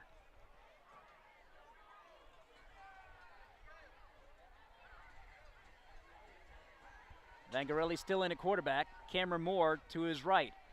Vangarelli rolls to his right, and he is going to be almost sacked. Oh, he got the pass off, and it's complete to Rowan. And Pass Rowan is complete down to at the Rowan. 25-yard line. Brought down by My Huffstetler. goodness, number 52, 1st that and was 10 Nolan for the Eagles Nolan at the Stafford. Paladin He had Vangarelli in his grasp, but 27. Vangarelli was able to get rid of the football and complete it to Rowan. On 3rd and 1, you had a quarterback sack. Correction, Literally 26. in your arms, you had him wrapped around your waist. He's able to shake free with his right arm and deliver a pass for a 1st down. Just a tough break, unlucky there for Nolan Stafford.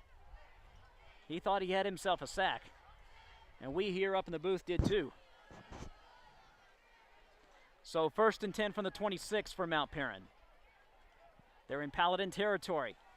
Vangarelli pass, a little screen pass. It's dropped by Cameron Moore. Yeah, had Moore out in the flats on a little screenplay. Pass intended for Cam Moore. Nice job by Ball's outside incomplete. linebacker there for the Second down. Paladins. And Peter Hoover just got into the backfield, got his paws up, disrupted the play. So 2nd and 10 from the 26.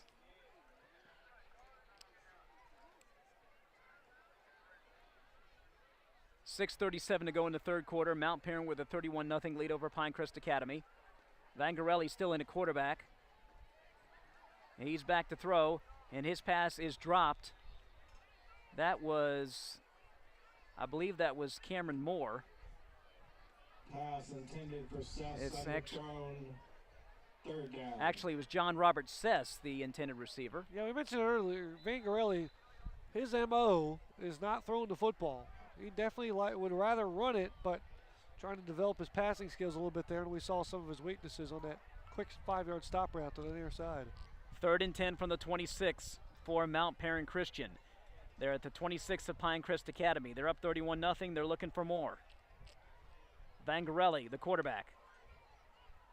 Back to throw. Vangarelli, he throws, and he's almost had his man. That was Jack Allen, but he overthrew him. Yeah, he had the man Allen open for a first down about the 10-yard line, just overthrew him. And so the Paladins, who had their defense where they wanted it, 3rd and 10, put the Eagles right where they wanted them. And now it looks like the Eagles kicker's going to get a second chance at another 44-yard field goal. 44-yard field goal attempt by Parker Rostowski. He missed his earlier one on the last drive. He had enough leg, but it was off to the left. So he gets a second crack at it. Jake Wilson, the holder. Here's the kick.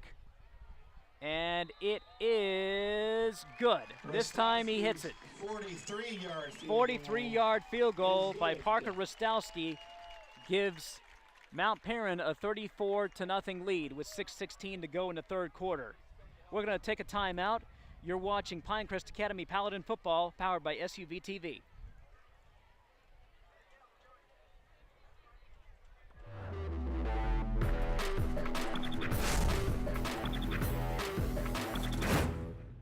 This Pinecrest Academy football broadcast is brought to you by O'Rourke Family and Cosmetic Dentistry, Hain Sports Medicine, S.J. Palzo, Oral and Maxillofacial Surgery, Atlanta Rehabilitation Center, Billy Howe Ford, and Alessio's Restaurant and Pizzeria.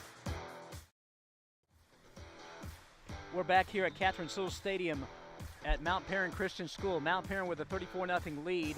Parker Rostowski hits a 43-yard field goal, but a moral victory of sorts for the Pinecrest Academy Paladin defense as Rostowski kicks it away on the kickoff, a long, booming kick, and it looked like Hogan Palmer thought about running that one out, but he did not, fortunately, and the ball is going to be at the 20-yard line.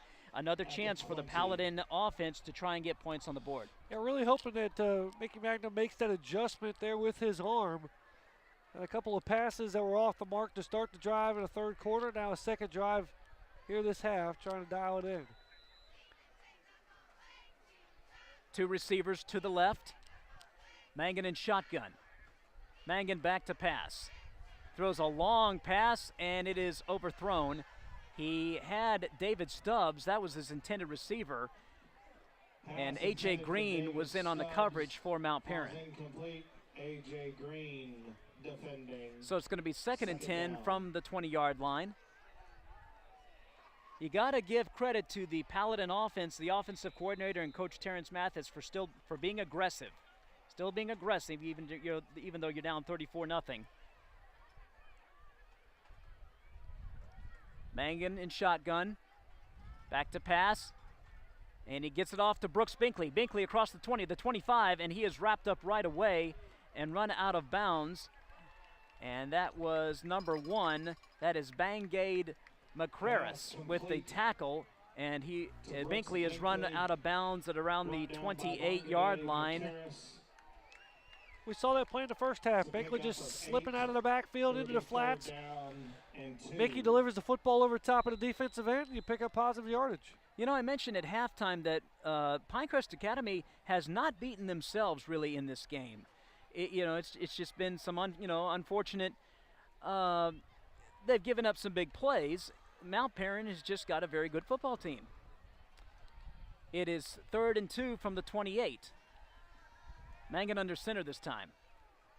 And now he's going to hand it off to Baroses, and Baroses is stacked up right away. Nice pursuit by the Eagle defense. And it's going to be 4th down again, 5:03 to go in the 3rd quarter. Hit immediately and thrown for a loss by Ben. And it looks like they're going to go for it. Looks like Pinecrest Academy is going to go for it deep in their own territory. And 3. It's a long 3. You got to get across the 30 to move the chains and keep possession.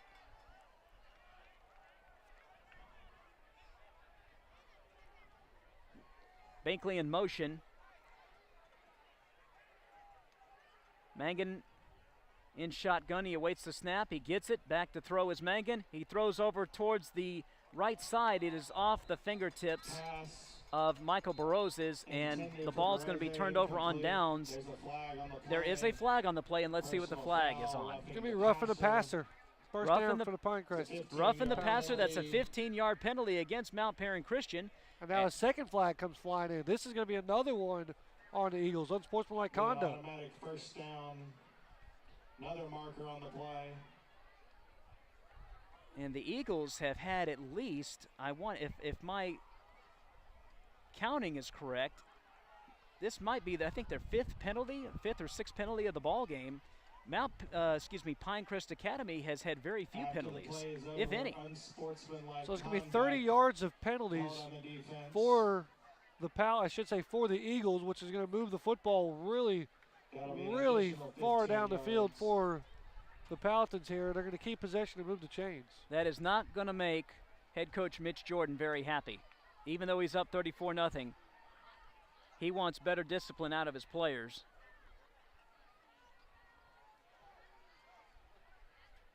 And the ball will be moved across midfield, way into Eagle territory. That's what 30 yards of penalties will do for you. 30 yards of penalties. 2 penalties. One of them unsportsmanlike. So the ball at the Eagles' 42-yard line. Pinecrest Academy has the football. Back to pass is Mangum. No, Mangum's going to give the ball off to Hogan Palmer. Hogan Palmer across the 40. Hogan Palmer is going to be wrapped up at about the 38-yard line. Hogan Palmer carries. Brought down by Jack Phipps. So a nice run by Hogan Palmer. And 5. 2nd and 5 for Pinecrest Academy. Ball placed at the 37-yard line. Trips to the left. Mangan in shotgun formation. Back to throw is Mickey Mangan.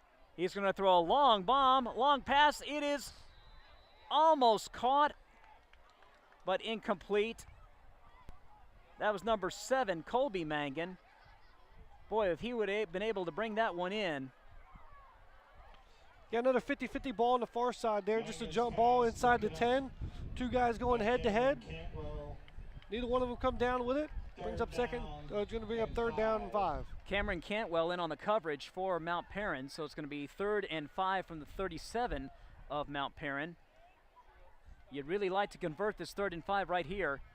Here's Mangan across the 40, across the 35, and down to about the 32. They needed 5 yards.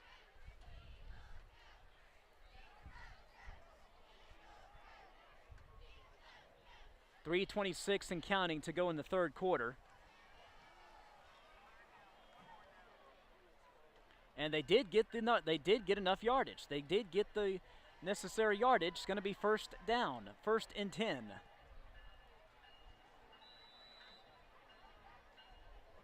So 1st and 10 from the Mount Paran 32 for Pinecrest Academy. The Paladins trying to get on the scoreboard. They trail 34-0. They've played extremely hard, though, as they have every week. 2 receivers to the right. Trips to the left. Back to throw is Mangan.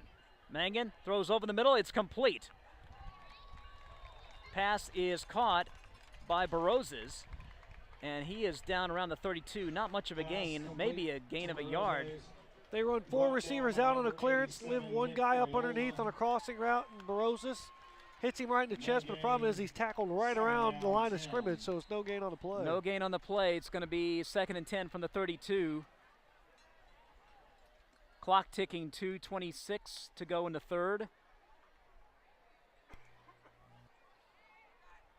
Trips to the left, 2 receivers to the right. Mangan in shotgun. He awaits the snap. Mangan back to throw. Looking, throws over the middle. It is complete. Complete to... Trying to see who it is. It is David Stubbs. Yeah, Stubbs lined up in the slot to the left side. His buddy on the perimeter goes a vertical, takes the safety with him, runs a post route wide open over the middle of the field. We'll bring a 1st and goal for the 10. Good sight there by Mickey Magnum to not lock into his brother, find a secondary target, and delivers an accurate football for a 1st down. 1st and goal from the 10-yard line. Trips to the left, 2 receivers to the right. Mangan, he's going to keep it. Mangan across the 10, across the 5, into the end zone, touchdown, Paladins! Mickey Mangan with a 10-yard quarterback keeper, and the Paladins are on the scoreboard. There is a flag on the play. Oh boy. Paladins are clapping like it's against the Eagles. It is going to be against the Eagles. It is against Mount Paran. The touchdown will stand. What a run by Mickey Mangan, rolling to his right. He broke away from a pursuer, and he ran it 10 yards on a quarterback keeper into the end zone for a Pinecrest Academy touchdown, 31-6. Yeah, shotgun 5 wide. That's a designed run. He didn't tuck that ball and run. That's a designed quarterback keeper that we saw in the first half. See it here in the second. A nice job of just using effort, will, and energy to get in that end zone. Holding, caught on the defense. Holding against Mount Paran. And it looks like they're going to go. Are they going to go for 2? No, they're going to. No, there's Connor Sassine out for the extra point. Connor Sassine to attempt the extra point. The kick is up. The kick is good. The Pinecrest Academy Paladins with a great move down the field by the offense, aided by 30 yards of penalties.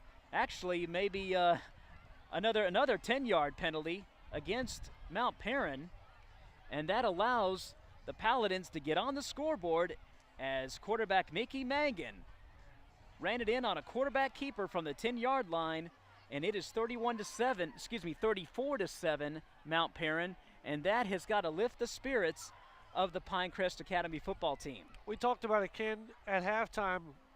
When the Paladins go back and watch this film, let's just go ahead and start it in the third quarter and progress forward. You just want to forget about that first half.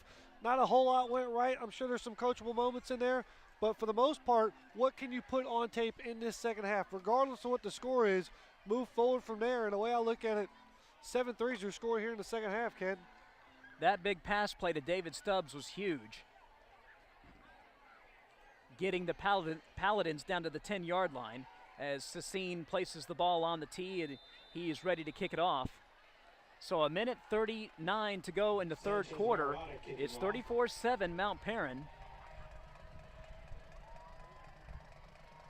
And there's the kick. Well, he got his leg into that one. And it goes in and out of the end zone. Jack Allen just going to let that one go. And Mount Paran will start at their own 20-yard line.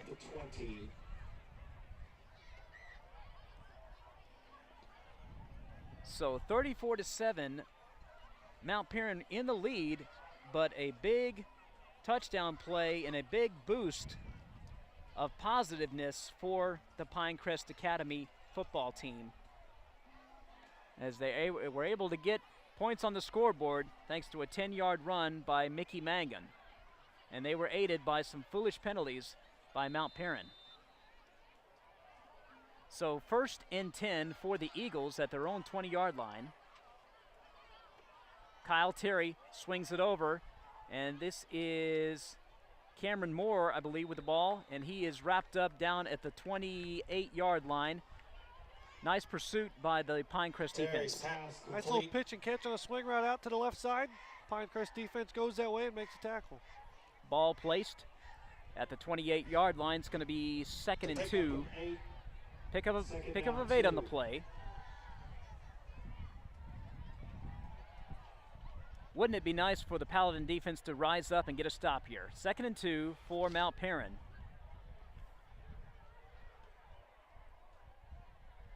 Terry rolls to his right. He throws over towards the sideline. He's got Rowan across the 35, and he has run out of bounds at the 37. So they get the 2 yards, and they get the first down to Mount Paran, and they move the chains.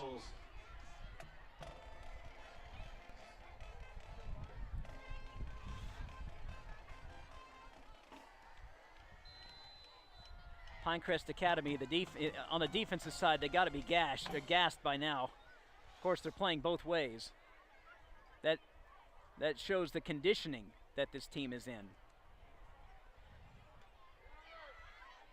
And Terry gives the handoff to number Matthew 20, Matthew Moore. Nice job by Sullivan, gets in the backfield, gets his arm around the hip. Can't wrap up completely, but stop the running back's momentum here to keep the gain to a minimum. Matthew Moore on the carry for Mount Paran. Good play by Sullivan, you're right. And 25 seconds left in the third quarter. And let's see if the Eagles are going to get a playoff. Looks like they will. 18 seconds. 2nd and 7. Terry still in at quarterback. He's back to throw. Terry throws. He's going to throw a long pass. He's got his man on the sidelines, but it's broken up and dropped. Incomplete. Nice defensive play there by number 21. That is Trip Hochman. So Hochman does a good job. Ken, you got to think about this. If you can't make a play on the ball, make a play on the man. And that's what Hochman did. The wide receiver went up, highest point, 2 hands on the football, but you got to come down not only inbounds, but you got to take that catch basically with you to the ground. So Hochman hits him right in the chest as soon as he catches it, breaks up that pass, and now your defense has got a shot at 3rd and long. Time for one more play here in the third quarter, 4 seconds left. Terry back to pass, throws over the middle. It is incomplete. And that will be the end of the first quarter. John Robert Sess was the intended receiver. We have played 3 quarters.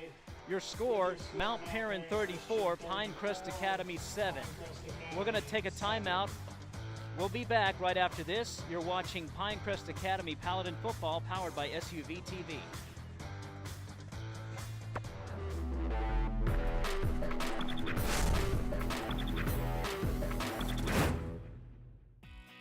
If you want a used vehicle, but you also want peace of mind, you want a Ford certified pre-owned vehicle. Because every Ford CPO vehicle is given a rigorous 172-point inspection by Ford factory-trained technicians. From the radiator to the transmission, to the engine, to the air conditioning. And every Ford CPO vehicle is backed by Ford. With 7-year, 100,000-mile powertrain warranty coverage. Plus 12-month, 12,000-mile limited warranty coverage. Ford Certified Pre-Owned, a car that's inspected by Ford and backed by Ford. So what does that mean to you? Relax, it's covered. Here, start of the fourth quarter, Mount Paran with the football and the lead, 34-7. And they are punting it away to Pinecrest. Rostowski's, I'm sorry, go ahead. First punt of the night, if I'm not mistaken. Rostowski's, or no, it's not Rostowski. Yes, it is Rostowski. He is the kicker and punter for the Mount Paran team, and he pins the Pinecrest team back to the 25-yard line. Yeah, first punt of the night for the Eagles, so Pinecrest gets a stop defensively. Ken, we said it. Paladins leading 7-3 here in the second half. There's a lot of time here. 11:48. If we can get a quick score, might change things a little bit.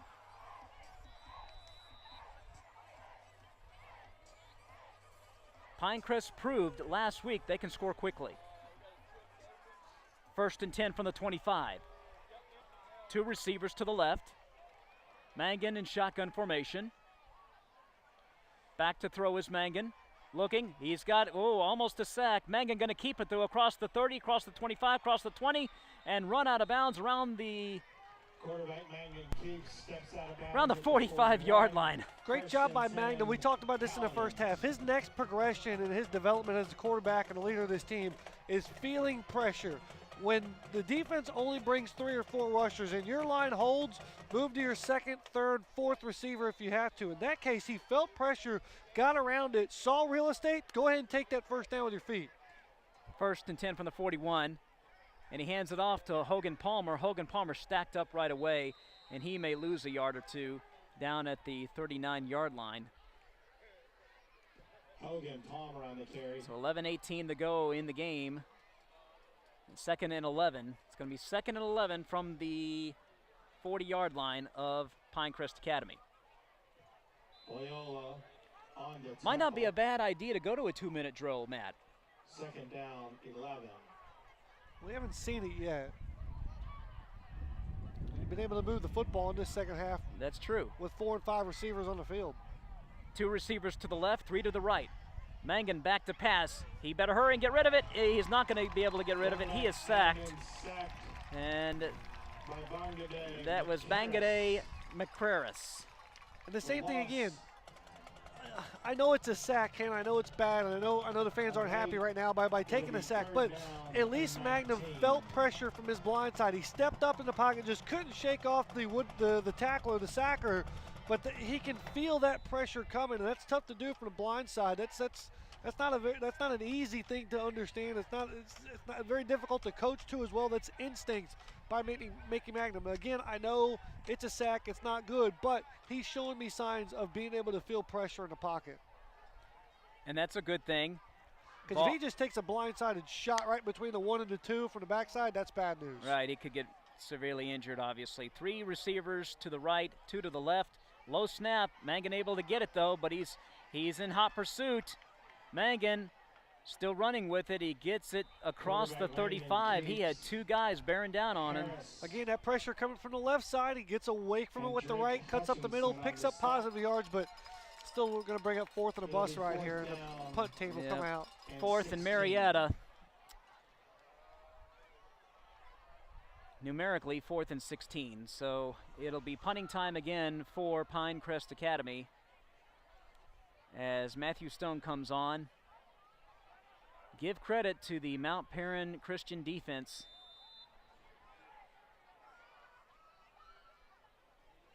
Matthew Stone on to punt.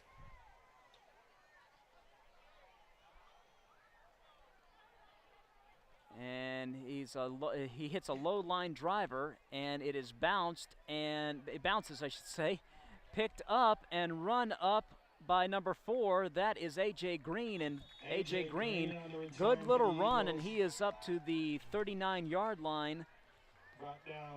So good field position for Mount Paran Christian with 8:48 to go in the game. They're up 34-7. Well, Ken, one of the keys to the games we talked about at the beginning of the broadcast was taking care of the football, and Pinecrest has a fumble, but they got it back. No interceptions, no turnovers, anything like that. They get up a couple of big plays for the most part. But the other thing we talked about was special teams, and I have to say, in this, again, process of growth and improvement, special teams has been spectacular tonight. Special teams a whole lot better tonight than it was last week. And you think the worst part of special teams was the block field goal. Right. So, I mean, your punt team's been good, your punt coverage team's been good, kickoff coverage has gone well. So, again, Coach Mathis has said he was taking over the special teams this week. Fall break, a lot of time to practice, a lot of time to watch film.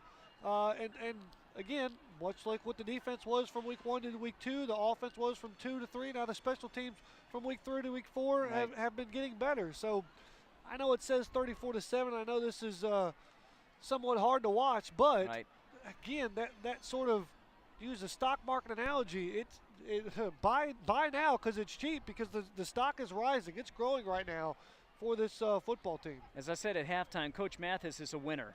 He's been a winner on the field, and he's going to get this program up to where it needs to be. I don't doubt that at all. And both teams coming out of the timeout. Still 8:48 to go in the game. 34-7 Mount Paran in the lead.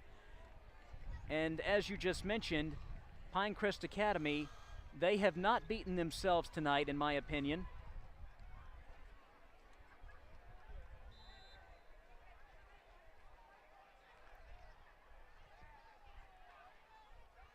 So Kyle Terry in. No, this is, excuse me, Mangarelli. Mangarelli going to throw a long pass, and it is, almost a great effort there. I believe that was Kellum Rowan. He outstretched his arms and dove for the ball. Ryan DeFazio in on the coverage. More importantly, Sullivan in on the pressure. He got an absolute blast on Vangarelli. He is shaken up. As just as he got rid of that football, Sullivan laid right into the quarterback and got a good shot in. Yeah, this Mount Paran team has a lot of depth. And once the JV program at Pinecrest Academy, once those players are developed and ready for varsity play, you're going to see a lot better results, I believe, in the next couple of years. Here's Vangarelli. Back to pass, Vangarelli. He's running out of room. Vangarelli runs across the 40, and he is run out of bounds by David Stubbs, and that's going to be a late hit by Stubbs. That is not what you want. Stubbs in position to make a play, gets off his feet, buys the pump fake, so Vangarelli is able to get around him, and maybe a little frustration sets in there for Stubbs. Realized he got fooled on the play. Yep, when they step out of bounds, you got to leave them go, and Stubbs just couldn't do it. He had to get a tackle in, but it was late hit out of bounds. It's going to be a 15-yard penalty against the Paladins. And what would have been 3rd and 5. And what would have been 3rd and 5. And we were talking about how the Paladins have not beaten themselves tonight. Well, there's the first play where there's a self-inflicted wound. So 1st and 10 from the Paladin 41-yard line for the Eagles. Mount Paran up to the line. They lead it 34-7. Vangarelli still at quarterback. That's got to be 12 guys illegal substitution. He tried to get off the field as soon as he could. There's Vangarelli. He's running. He's going to run. He's still running. He runs across the 45. He is tackled down around the 40. And he ran about 20 yards, but only got maybe, 5? I don't understand how you break the huddle and one guy runs off the field because there's too many guys on the field. Yeah, they didn't. That's illegal substitution. That's illegal substitution. They did not throw the flag, and they should have. Nevertheless, it is going to be 2nd down and 10 from the 41-yard line of Pinecrest Academy. Vangarelli still in at quarterback. Back to pass. He throws a screen pass over to John Robert Sess, and Sess is tackled right away by Hogan Palmer. Great job by Palmer to get Sess on the ground for no gain. That's going to be a loss of 3, but great job by Palmer. Stays disciplined, knows his role. He's got the running back coming out of the flat and makes a great tackle in open space. That is a tough thing to do, not only just to make the tackle, but a tackle for a loss in that situation by an outside linebacker is quite impressive. 3rd and long coming for the Eagles. Paladins got to get off the field here. 3-yard loss thanks to Hogan Palmer's tackle on John Robert Sess. 3rd and 13 from the 44 for Mount Paran. Chandler Weber in motion. Vangarelli back to throw. He's still backing up. He throws a screen pass. Oh, a missed tackle there. This is number 18, Nathaniel Rader with the ball, and a big gain as he gets across the 35-yard line. He's going to be short of the 1st down. It's going to bring up about 4th and 4, 4th and 5, and another decision to be made by the Eagles coaching staff. But what could have been a no gain to even a gain of 5 turns out into a gain of 11 or 12 and sets up 4th and manageable for this team. Ken's so surprised how much the Eagles are calling pass plays in this 2nd half. I thought they would ground and pound and drown this clock out, but they've been committed to the passing attack in the 2nd half. I guess they're trying to work on this for their next game. They got a big lead. Back to throw is Vangarelli. Over the middle, he's got his man. Oh, what a hit by Barozes. Barozes puts his shoulder pad right in the chest, and for a lot of the football fans out there that gripe and complain about targeting and what is my defense supposed to do, you can't make helmet-to-helmet contact, you can't go low, you can't go high. Barozes is a textbook example of what you're supposed to do in today's game of football. One is stay on your feet, Ken. If you jump in the air, you really don't have control over your body or the opponent's body. But if you stay on your feet and deliver your shoulder into his chest, that's the tackle they want you to make in football now. Textbook by Baroses. Baroses told Chandler Weber, nice to meet you, young man.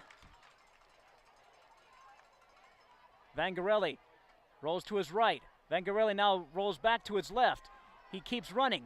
Now he throws. He's going to throw it into the end zone, and it is up for grabs and knocked away. Good play, good defensive play down there by, I believe that was Pass intended for Sess. John Robert Sess was the intended receiver. Well, Sess was the wide receiver, Ken, and he made a great defensive play because that was an interception on the backside by number 15 for Pinecrest, the DB. That's going to be Sawyer Huffstetler. He turned into the wide receiver on that play, and Hess had to knock his arm out as the ball came in to keep that from being an interception in the end zone. So 2nd and 10. This Vangarelli, very elusive. Reminds me a little bit of Jacob Sendoya of Mount Pisgah, who we saw last week. Vangarelli fakes the handoff. He throws over the middle. It is almost intercepted. And that time it's Ryan DeFazio playing free safety. DeFazio almost had the interception. More passing plays. This is going to bring up 3rd and 10. 3rd and 10 for Mount Paran from the 20-yard line. DeFazio had a chance to return. If he catches that, he's got a chance to return that for a long, long way because 4 wide receivers in the game for the Eagles. All 4 of them went north toward the end zone. Yeah, I am surprised they're not going to run the ball and bleed the clock and, call it a night. You're up 34-7, but I guess they want to work on their passing game. Here's Vangarelli back to pass. Vangarelli stepping up in the pocket. Now he's going to run across the 20, across the 15, across the 10, and run out of bounds at about the 6-yard line.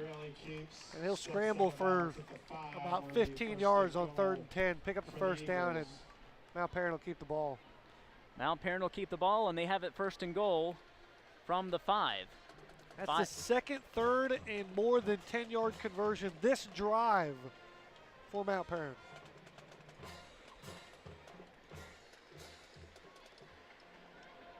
First and goal from the 5 of Pinecrest Academy. Eagles looking for more points. Vangarelli in quarterback, Cameron Moore to his right. Vangarelli rolls to his right. Oh, good block by Moore, and Vangarelli is going to score. Touchdown, Mount Paran Christian. He got a nice block from Cameron Moore, creating an opening, and Vangarelli was able to run it in for the touchdown. Yeah, Vangarelli just a little bit too much of an athlete there for the Palatins on that drive. Able to keep the drive alive more than once, scrambling around in the backfield. Making plays with his legs is what he likes to do, and that's what he did there. It is 40-7, 4:51 to go in the game as Rostowski comes on to kick another extra point. He will probably ice his leg tonight. So I believe this is a different kicker. Oh, this is a different kicker. Okay, let's see who. This young man's and left-footed. The kick is up. It's a low liner, but he gets it just over the crossbar. The kick is good. And that is number 62. That is Ben Locke. Ben Locke, the backup kicker, kicks the extra point, and it is 41-7 in favor of Mount Paran Christian. 4:51 to go in the game.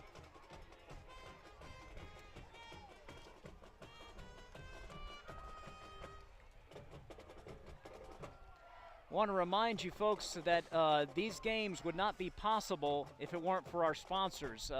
Atlanta Rehabilitation and Performance Center, Haynes Sports Medicine, O'Rourke Family and Cosmetic Dentistry, Grubb, Children's Healthcare of Atlanta, Georgia Water and Fire Restoration, Henninger Realty, Castle Car Wash, Ben Oak Farms, The Collection, Northside Hospital, Laurel Springs Animal Hospital, Primary Care Pediatrics, the Black Diamond Grill, Bill Kiernan, and Southern Landscape Supply. Visit our sponsors and let them know that you thank them for sponsoring Pinecrest Academy football.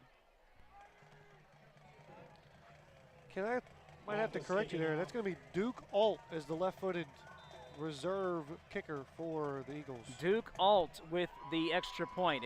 I saw 62 running off the field. I thought that's who it was. And here's a nice return by Stubbs.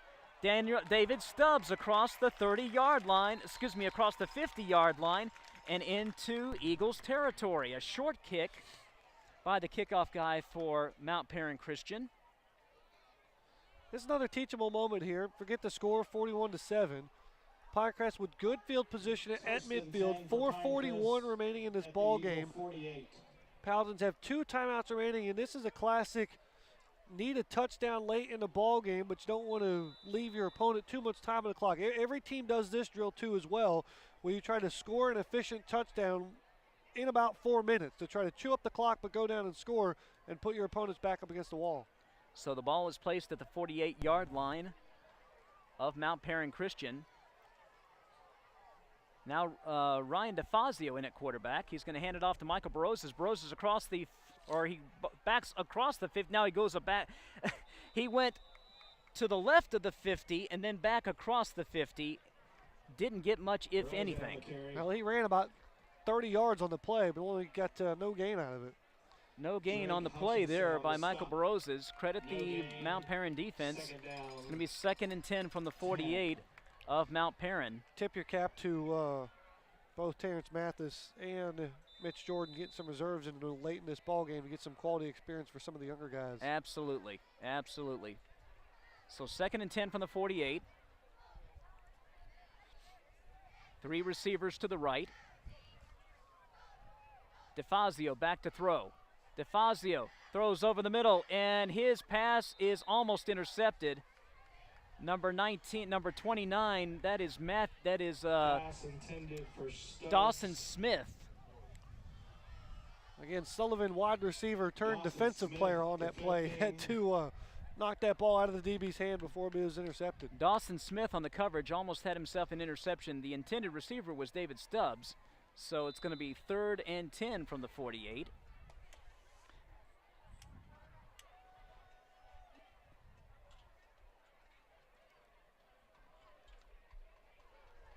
Paladins up to the line. Shotgun formation for DeFazio. 3 receivers to the right.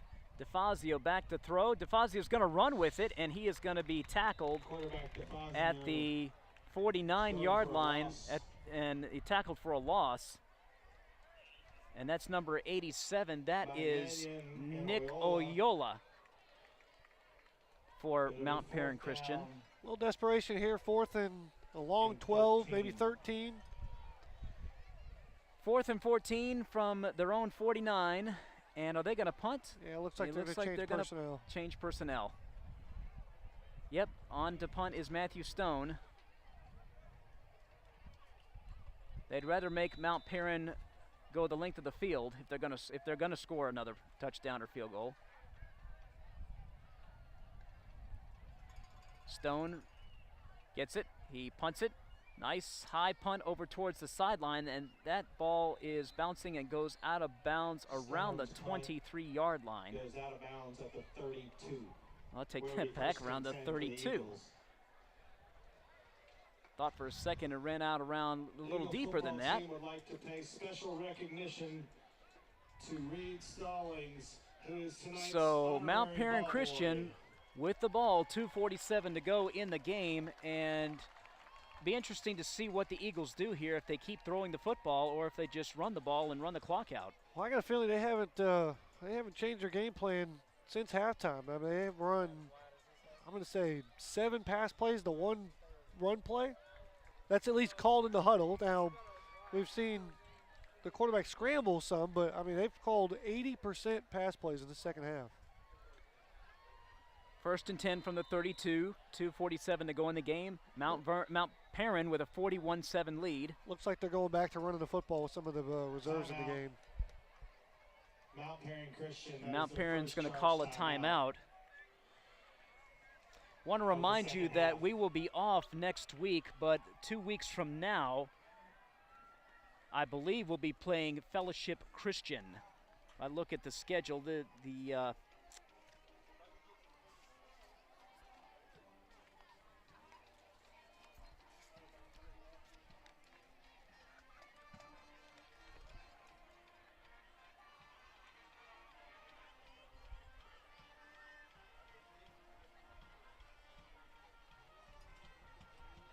Actually, the next game, according to the schedule I have, is at Kings Ridge Christian. That's an away game. Mount Paran destroyed Kings Ridge Christian a week ago, 56-14, so perhaps Pinecrest Academy can get a victory in that game.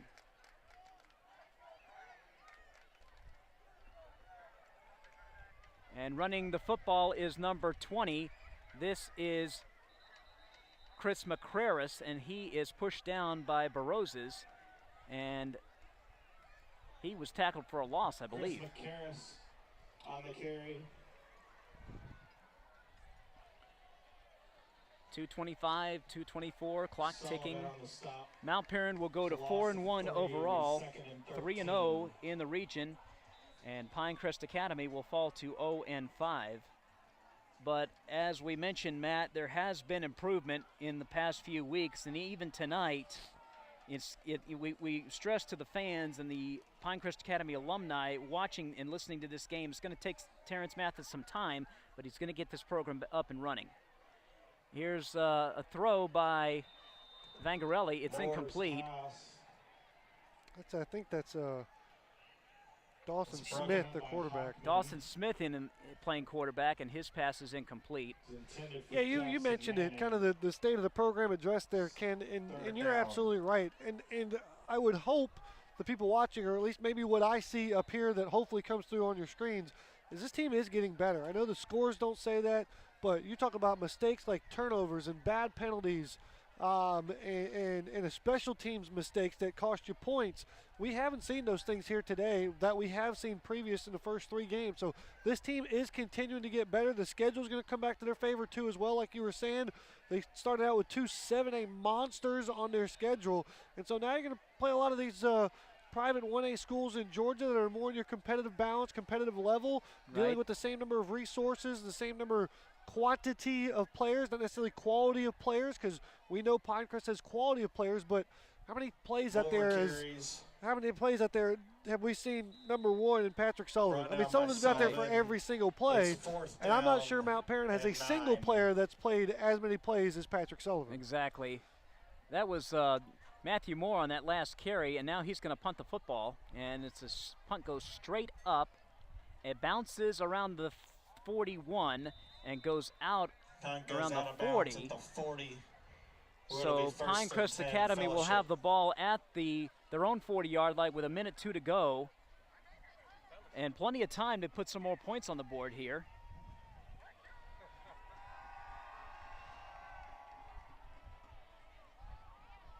They will have a week off to recuperate and regroup. Score of interest late in the fourth Obviously, quarter. they'll have a lot of Christian practice time. 21,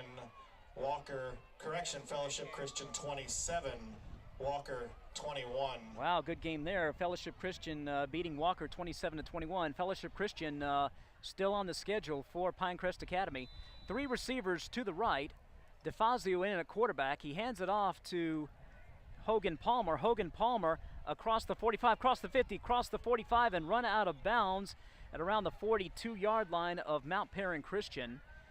49 seconds to go. Good strong on there by the junior, bounces outside. Could have got just the first down, but uses athletic ability, picks up about an extra 6, giving a first down into Eagle territory.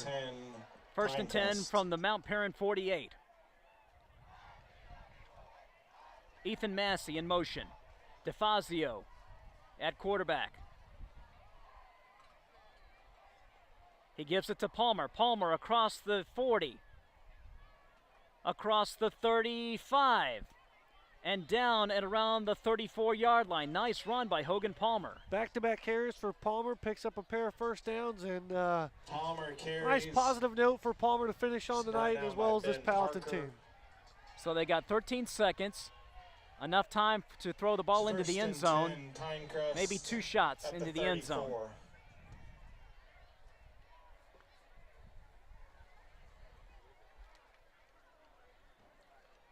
And is Pinecrest going to call a timeout? It's the final play. No, they're going to let the clock run out. That is the ball game. Final score. Pinecrest Academy 7. Mount Paran Christian 41, Pinecrest Academy 7. Mount Paran improves to 4-1 overall, 3-0 in region play, and Pinecrest Academy falls to 0-5. We'll be back right after this. You've been watching Pinecrest Academy Paladin football, powered by SUV Reminder to TV. all NHS members, if you're a National Honor Society member, that you need to be.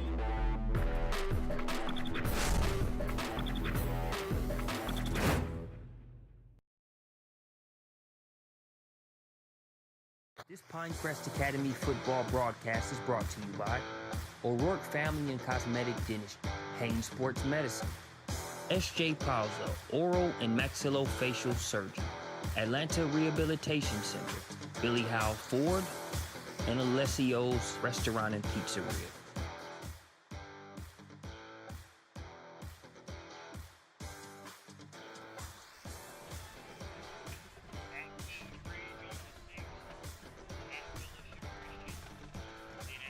Oh, so there is a game on the 6th. Okay. We're back here at Catherine Sewell Stadium on the campus of Mount Paran Christian School. The final score, Mount Paran Christian 41, Pinecrest Academy 7. The Eagles just too much for the Paladins tonight, but again, the Paladins really did not beat themselves. It was just an overwhelming offensive display by Mount Paran Christian and some good defense as well. Yeah, we look goes back to the keys of the game. Special teams have definitely cleaned themselves up here for the Paladins tonight. No turnovers offensively. Big plays were there for the Eagles, and that was the difference in the game. They racked up a ton of yards with all their ball carriers in this ball game, whether they're running back, quarterback, one of the 3 quarterbacks, one of the 4 running backs they had. And so the Eagles here flexed their muscles a little bit, racked up a bunch of yards, scored a bunch of points. But again, this team for Pinecrest continues to improve. I can't say it enough. Go back to the first game of the year versus South Forsyth, and all the mistakes they made on special teams and defense. That's cleaned up the next week against Discovery. Offense struggled a lot then that week. Then the next week you come back for the home opener and you put up 20 points, I think, up on the scoreboard. So, you know, this team is just growing. I know it seems at a snail's pace and it's still agonizing to lose these games the way they are, but it's unprecedented, and without a doubt, I mean, in front of your eyes, this team is growing and improving and getting better. I would say on both sides of the ball, Ken, but on all 3 sides of the ball, offense, defense, and special teams. They're making less mistakes, and I think this team is, again, buy stock now because it's cheap. This stock is on the rise. They're growing. The trajectory is bright for the future. I like how you put that. Buy stock now because it's cheap, but it's going to rise in the future. Terrence Mathis is a winner, and he will get this program up and running. It may not be this year, but in a couple of years, it's going to be back to where it needs to be. Want to thank our sponsors. Pinecrest Academy Paladin Football has been brought to you by Atlanta Rehabilitation and Performance Center, by Haynes Sports Medicine, by O'Rourke Family and Cosmetic Dentistry, by Grubb, by Children's Healthcare of Atlanta, by Georgia Water and Fire Restoration, by Henninger Realty, by Castle Car Wash, by Bent Oak Farms, The Collection, by Northside Hospital, by Laurel Springs Animal Hospital, by Primary Care Pediatrics, by the Black Diamond Grill, by Bill Kiernan, and by Southern Landscape Supply. Visit these sponsors, support these sponsors. They are a part of the reason, or that they provide the funds to bring you these broadcasts each and every week. We have we know where we're going. We do have a game next week, it appears. We will be going to Kings Ridge Christian in Roswell. The Paladins will be taking on Kings Ridge Christian at Kings Ridge Christian next Friday night at 7:30. Remember, Mount Paran Christian defeated Kings Ridge 56-14, and you see what the score was here as Mount Paran defeated Pinecrest 41-7. So perhaps a little bit easier task for Pinecrest Academy, although Coach Mathis would never admit that, and neither should he, and neither should the Pinecrest Academy Paladins should never take anybody lightly, and that includes Kings Ridge Christian. Final score, Mount Paran Christian 41, Pinecrest Academy 7. On behalf of my partner Matt Mahoney, our producer, Marquez Burnett. This is Ken Gustafson saying so long. You've been watching Pinecrest Academy Paladin Football, powered by SUV TV.